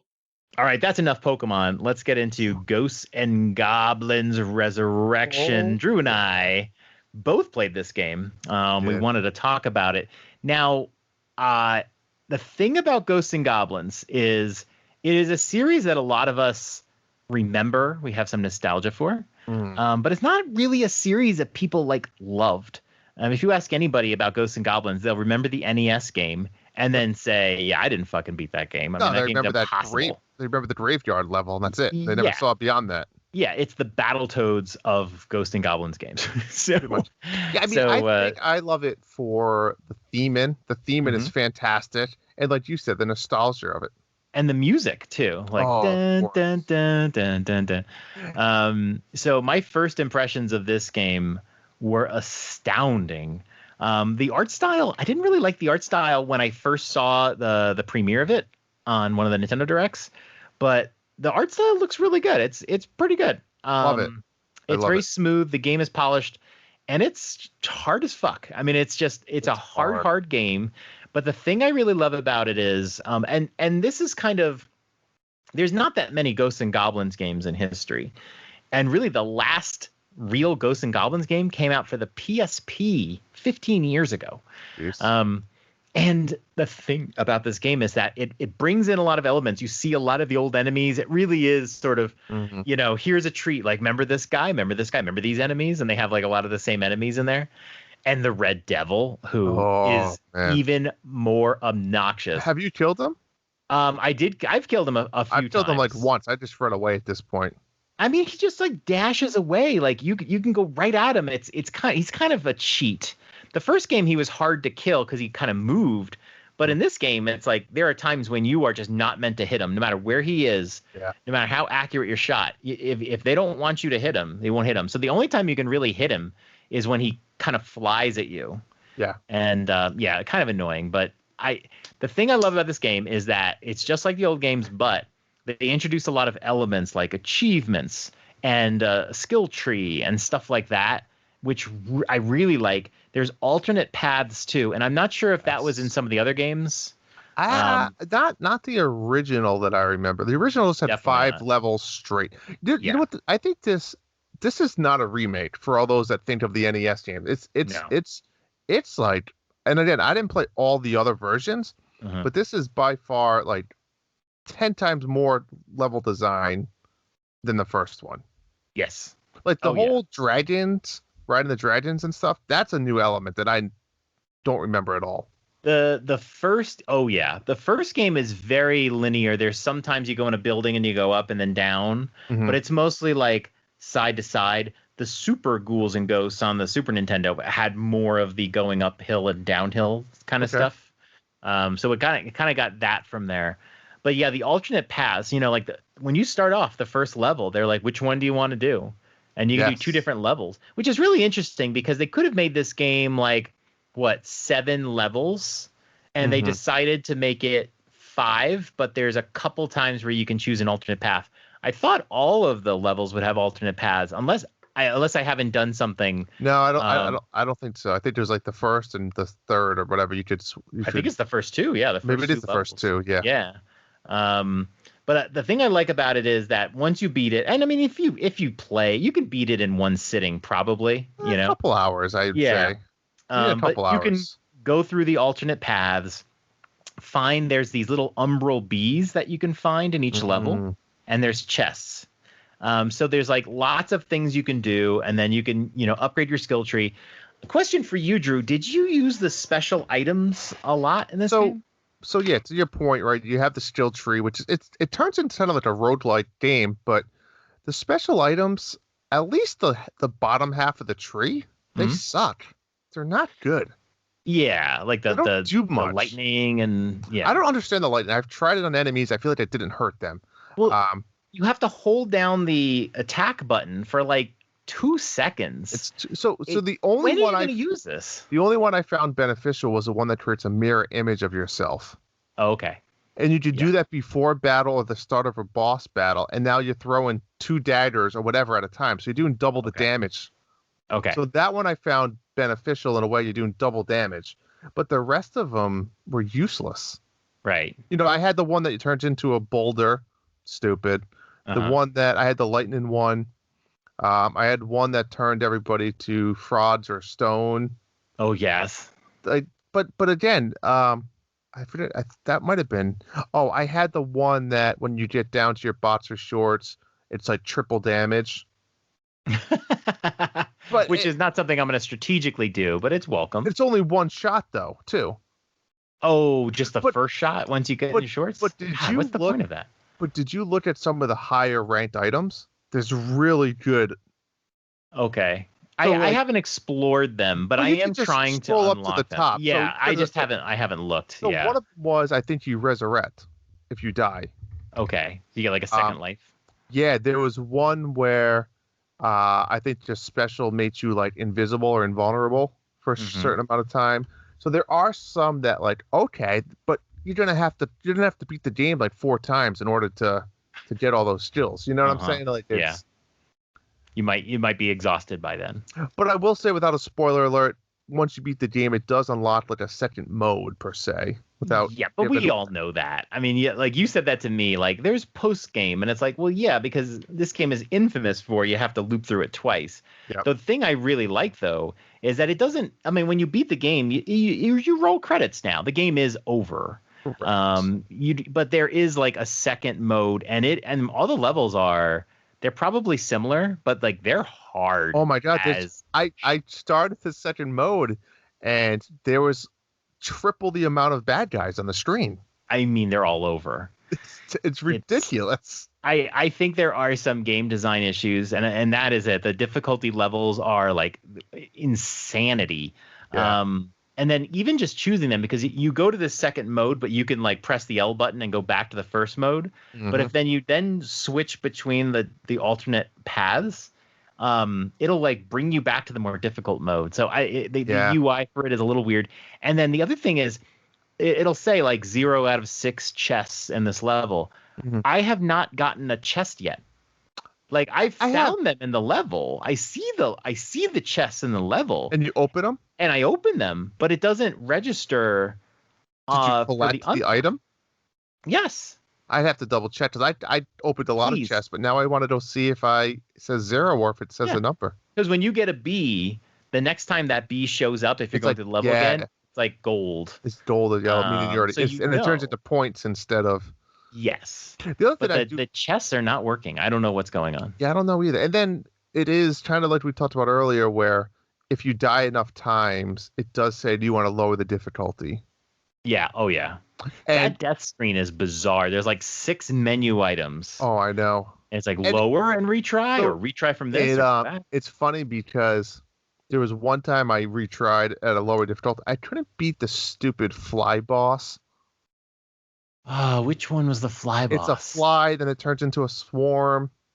Oh, yeah. The swarming bees are annoying. No, I lowered the difficulty at one point, and then when you beat the level, it says, like, you lowered the difficulty.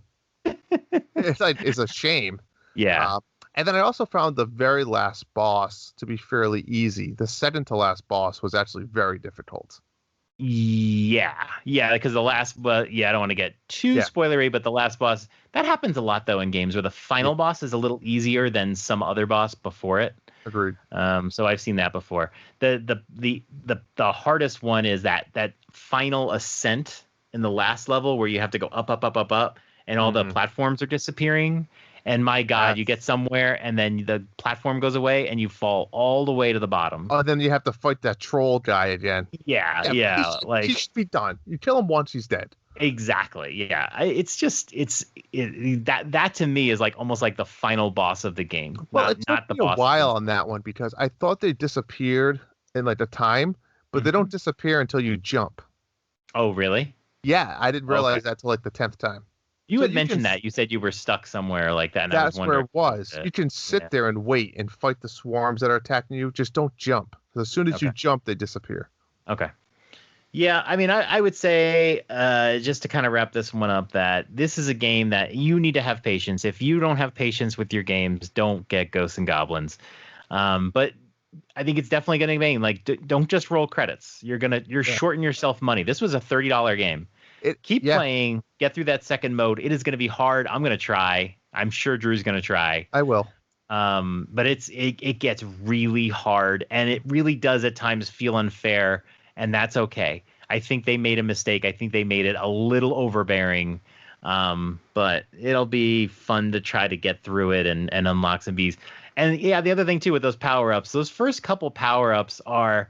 You got to hold the button way too long in a game that's just you're constantly being harassed. I don't know. I feel like it doesn't give you that like that power up feeling. It was like I feel more powerful. It just I don't use them, and so I haven't really explored that system very much. Yep. I think that was kind of a misstep too. But now I'll say there are 4 difficulties. I played at the second difficulty. I think that's like the normal, right? Yeah, Squire. Yep. Yeah. Which means if you get to the checkpoints in the level, you can go back to them.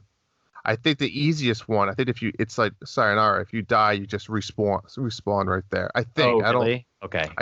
And then I think the other ones you have lives. The higher levels, you have lives. I can't imagine and judging by the second, and that might be, I don't know if that's the only thing that makes it harder, that you do have lives. Because this second run, I mean, like I can't imagine being more difficult than the unfair difficulty of this second run just on normal mode. I might try to play the second run on the easiest mode, so just to beat it. To be honest. Oh, the Marty mode, is that the mode you're playing? I might try that on the second. I don't know yet. Number 2. Video gaming checkpoints or save points. It's such a fun part of the game. We just talked about it in Ghosts and Goblins where they have the little flag. If you go by it, the flag goes up. Just want to talk about maybe some of our favorite checkpoints in gaming history. So we asked our Discordians. We had a couple there that we'll get to, but Dark Souls. You're a Dark Souls guy, right? Didn't you play? Yeah, the Dark Souls checkpoints really kind of changed the game. And obviously, I'm sure you can look back at other games that did it like this. But the thing that makes the Dark Souls checkpoints, and they're the bonfires that you run across in the game, so great is it's a very difficult game. And the core game mechanic in the game is that you fight.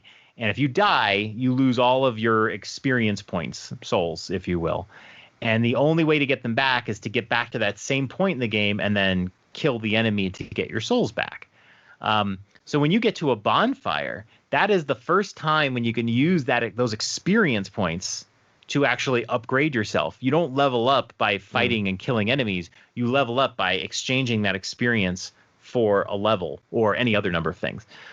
So the bonfires become like this, oh, I can breathe again. Like I found it. Yeah, I'm not going to lose everything, because there's so many times in Dark Souls where you lose just a shit ton of experience point, and then you die before you can recover them.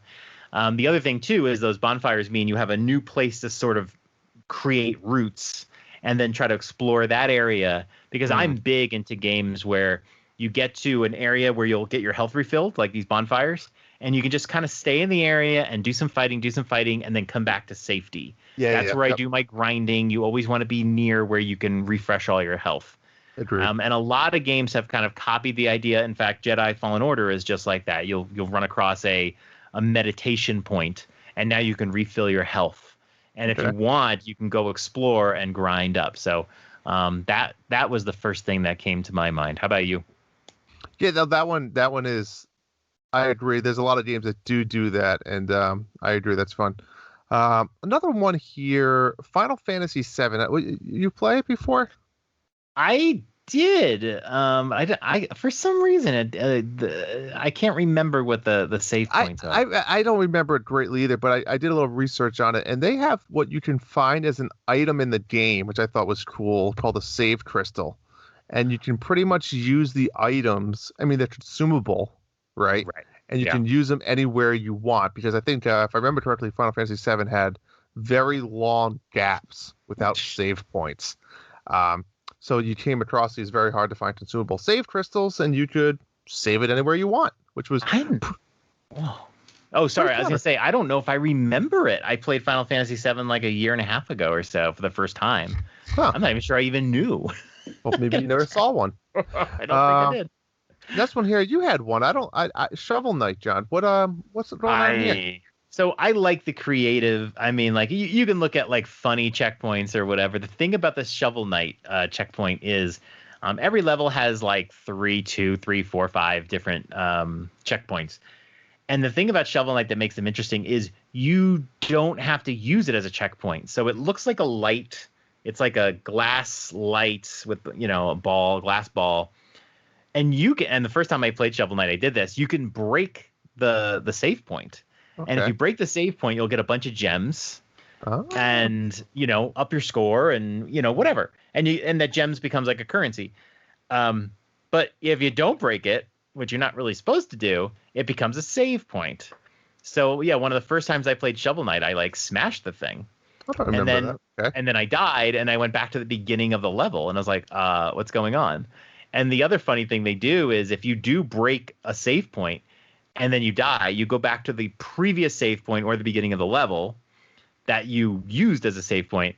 But then if you get to that save point again, you don't get the choice to now use it. If you break it, it's broken now, and you have to get through to the next save point. So it's ballsy. If you can't do it, then obviously you have to quit the level. But I remember that happening. I was like, what is going on here? And I was like, oh, you're not supposed to break them. I have a shovel. Cool. Everything looks like something to break with a shovel. Yeah, so that's fair. I like the give and take there.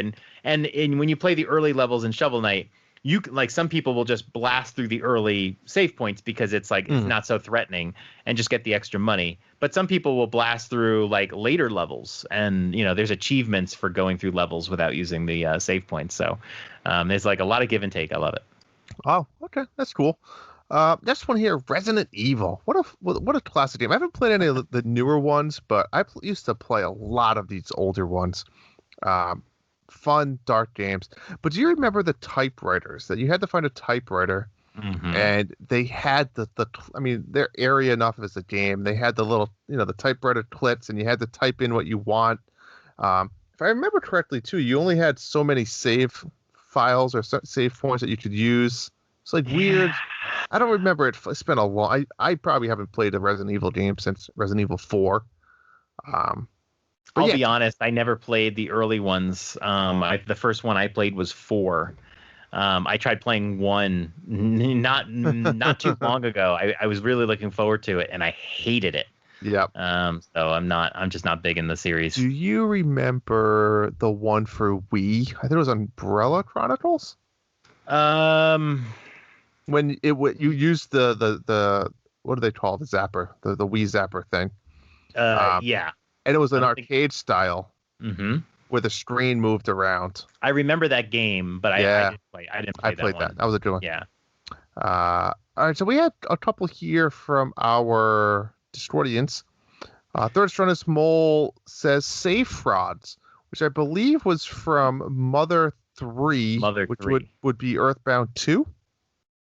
Yeah. Same it's Mother 3. Yeah. I'm not too familiar with these guys. Do you know anything about these? I played through Mother 3. Okay. Yeah, delightful game. I didn't remember the save frogs. I had to go back and look. But yeah, I mean, it's a series known for its humor.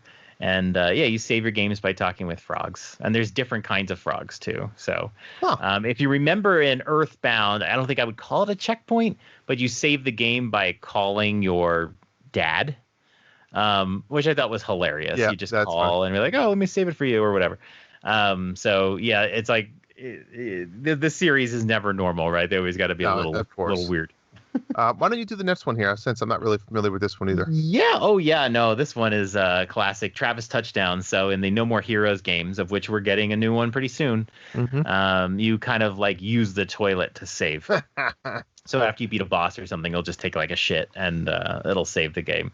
It's kind of perfect for the series. That's funny. And that was submitted by Shiv UK from Discord. So thanks. Shivuk. No. Shivuk? Sure.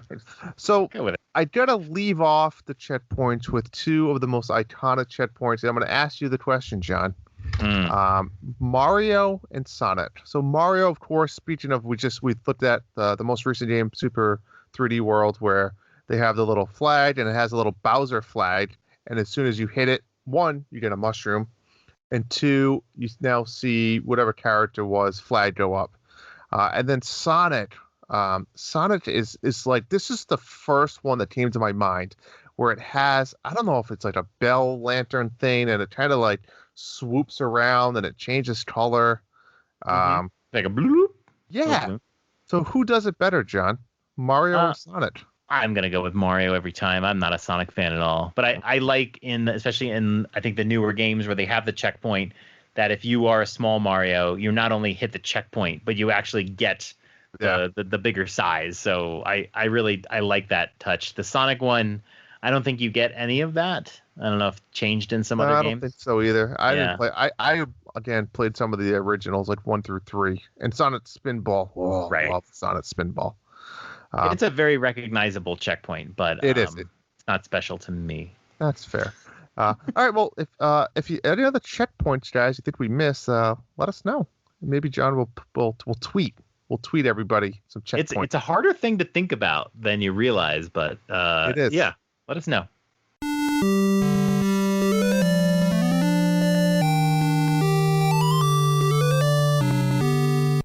And number 1. I got a question. I heard this question from somewhere. I can't remember if it was the Dads or one of the other podcasts, but it's a little twist. If you were sent to a desert island to live your life out alone, and you can bring 5 Switch games, not 1. We're going to make it 5 Switch games. Which would you choose? And I really like this question because you usually hear this in terms of what's the one game you'd play for the rest of your life. But there is no one game. You get sick of anything. But with 5, you can be strategic and go with different genres. And so I don't have any answers for this right now. But since we're just talking about the Switch and we're very familiar with a lot of Switch games, I think you and I should come up with our 5 together. We should be forced. Maybe you and I are going to the island together. Okay. And we should be forced to come up with our 5. We have to compromise. Okay. So, all right, so we're only getting 5 between the 2 of us. I like two this. of us. Now, for the listeners, I want you guys to tell us what will be your 5. But Drew and I have to share. All right. So I'm going to lead it off then. And I'm going to propose the lead off of Xenoblade Chronicles 2. And here's why. Ooh, tough sell. it's a massive world with tons to explore. You can explore every nook and cranny. And John, when you get a little lonely, there's some characters there that you can go behind the bush and do your thing. Behind the bush. I mean, you're on a lonely island. Who cares? Do it out in the open. But Yeah. that's why I'm gonna sell Xenoblade Chronicles 2. Are you buying that, or are you gonna sell that? I don't know if I told you this week, but I really want to replay Xenoblade 2. So the Smash stuff has really got me excited for it. And I really kind of rolled the credits and then stopped. I really want to play through it again and do it real slowly. But no, that's a tough sell because that is a long ass game. Isn't that what you And want? then, but once it's over, I don't know. Even now, even though I did it in the bare minimum hours, it's like it's tough to want to do. And the end of that, it really ramps up the difficulty right at the end. That's a tough sell for me. But I'm gonna throw one at you, Okay. and we'll see. We'll put Xeno on the list here. It's on the back burner. For me, Slay the Spire. And I know you haven't played this one, so it's gonna be a tough sell. But it's very similar to Dicey Dungeon, except with cards, and I think it's designed much better. It's not as unfair. By the time it starts to ramp up in difficulty, you have a pretty good deck that you have been able to customize. But the thing I love about Slay the Spire is there are now 4 characters in the game, and then there's multiple levels of ascension. So once you beat the game, you can increase the ascension level. I can't remember what the max is, like 15 or something, or 30, but you can keep upping the ascension level. And so there's just so much you can do. And then every playthrough is different. I noticed in Dicey Dungeons, when you play through, you get a lot of the same attacks. When you play Slay the Spire, you can get vastly different decks put together on each run. So you can be more creative about what you do. So this is one of those games that you could spend thousands of hours on. And even though, it's just card battling and going up, there's something about another difference with Dicey Dungeon is that you choose your path as you go. But when you choose a path, you may not come back to that branch. Whereas in Dicey Dungeon, you're going to end up fighting everybody anyway. You just might do it in a different order. John, so I'm trying to explain it to you and sell it to you. You're not selling me. I mean, you might be selling me just to play the game, but you're not selling me as a 5-switch game. We're gonna be here all night. Come on, let's bring Slay the Spire. No, but I'm bringing it. So let me make this easy. Let me throw one out there that we both will bring. Okay. Mario Kart 8. Okay, I'm good. I have it on my list as well. On our list. Just and we throw can that play out there. together. No debate. Mario Kart 8 on our list. It's coming with us. Okay. How about? I know you haven't played it yet, but how about a Splatoon 2? I'm in. You don't even have to sell me. Okay, cool. Or a Splatoon 3. I wanted some type of shooter game. I was gonna. Yes, I'm in that. Okay.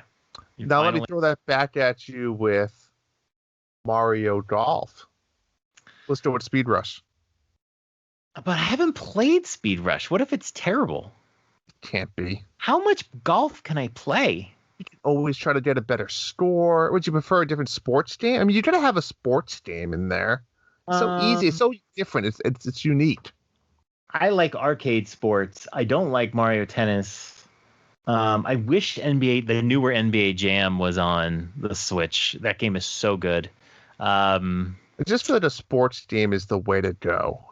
If you're not sold on that, I got you. But what are the sport games on the Switch though? There's no football. I haven't tried Mutant League Football. I really want to. Mutant League Football, Super Mega Baseball, I really like, but I don't know if that's a game I'm going to bring with me to the island. PGA Wrestling Tour, game? But no. I'm not even. I didn't even like it. It's too realistic for me. I want arcadey. Okay, let's put it this way. How about for our list of 5, you pick one game, and I pick one game, and we cannot argue. We each get one game we get to bring. Mario Golf. Okay, you're bringing Mario Golf? Yep. All right. Guess what, Drew? I'm bringing Sayonara Wild Hearts. You just wasted a game on our list. I have to do that because we need a musical game. We need music on our island, and Sayonara Wild Hearts has to come with us. We need that thing. And then I consider we probably need like an exercise game too. We might need a Just Dance. No, we're definitely going to bring Wii Fit since you let me bring Xenoblade. I need someone to look at. The thing with Ring Fit is it just loops. My wife is level 403 right Good now on Lord. Ring Fit. It is insane, but she's just doing the same thing over and over again. I don't know how she's not bored yet. But you know what? Maybe I changed it to a Just Dance 2021, so that you and I can just dance, and we gotta get our exercise in. Do we have a TV on this island? I don't want to play that handheld. I mean, no, we got it. We have a dock. Okay. All right, I'll think about this one because I'm willing to switch to a different rhythm, different music game because we'll get exercise. It'll be hard to let go. So we need a last game. You said Xenoblade 2. I said Slay the Spire. Do we need another massive? Like, what about like Diablo? Diablo we can play a long time, but that game does get a little boring. I don't know. It does. I don't know. We need something that. I mean, Breath of the Wild, is that just another one where it's like you finish it and you're kind of done?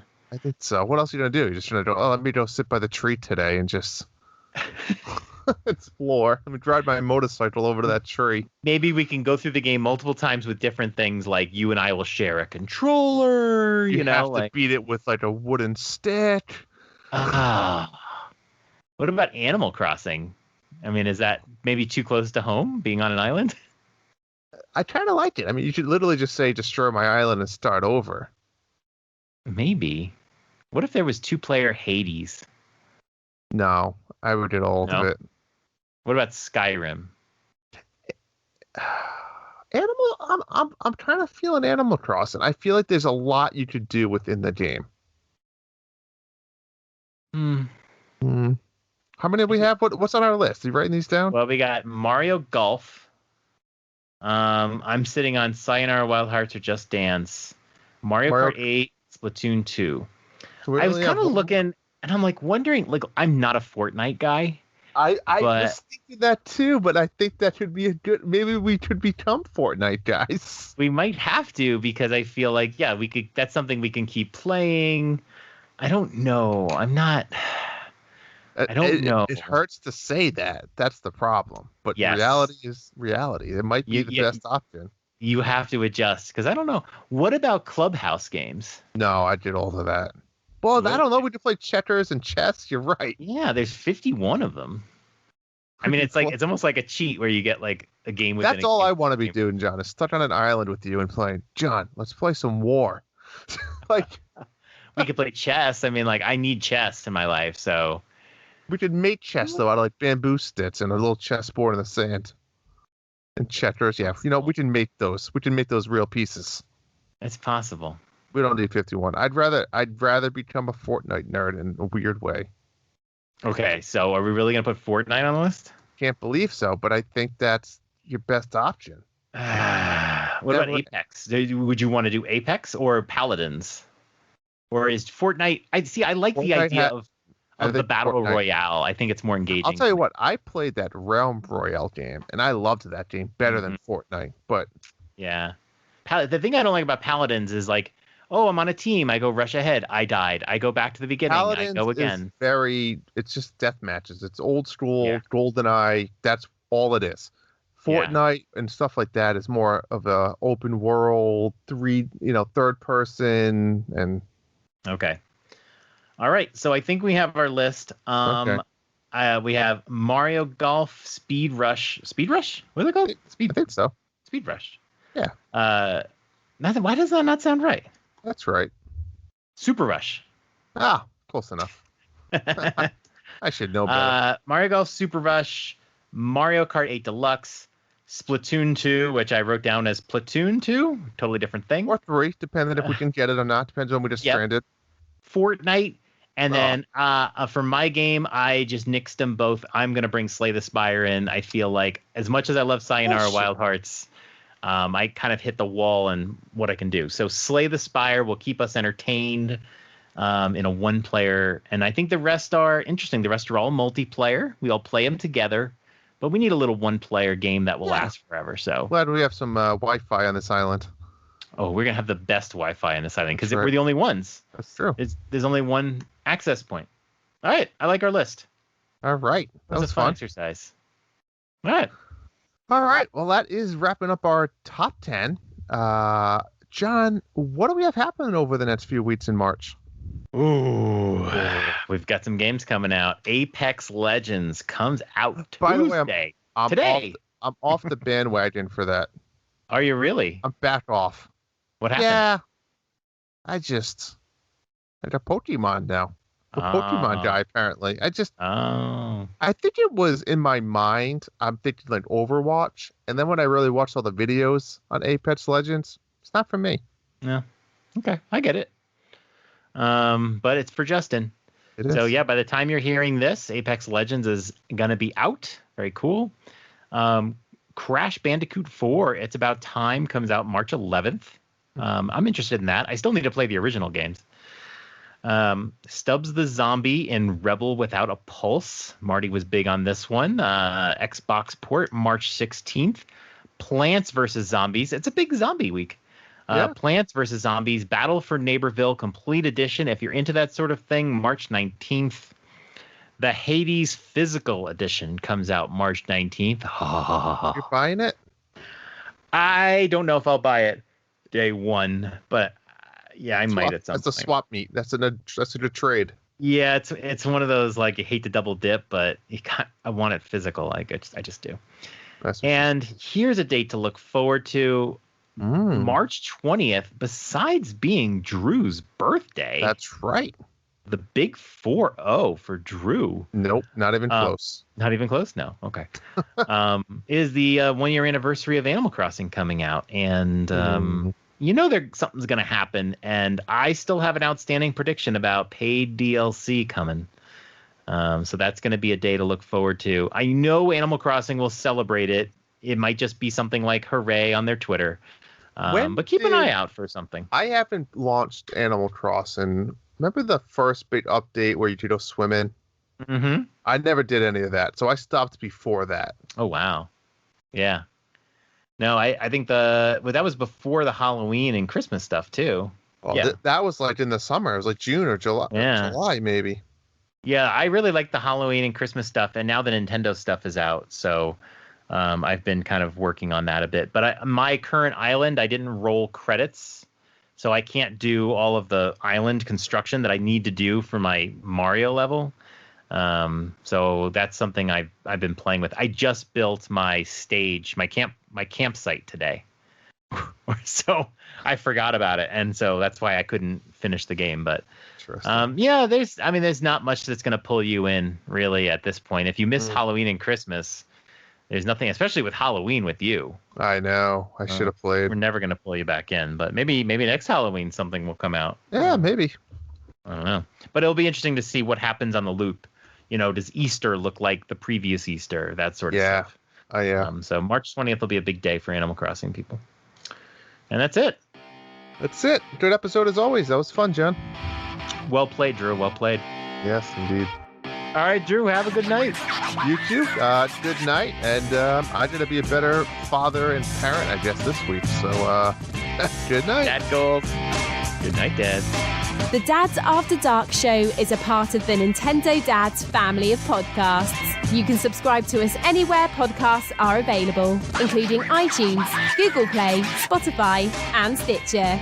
Be sure to join us on the Nintendo Dads Discord in the Dads After Dark show channel for some naughty After Dark talk. Follow us on Twitter @NDadsAfterDark. Ask us a question, and we may answer it on the show. That's all for tonight. Good night, Dads. Sweet dreams.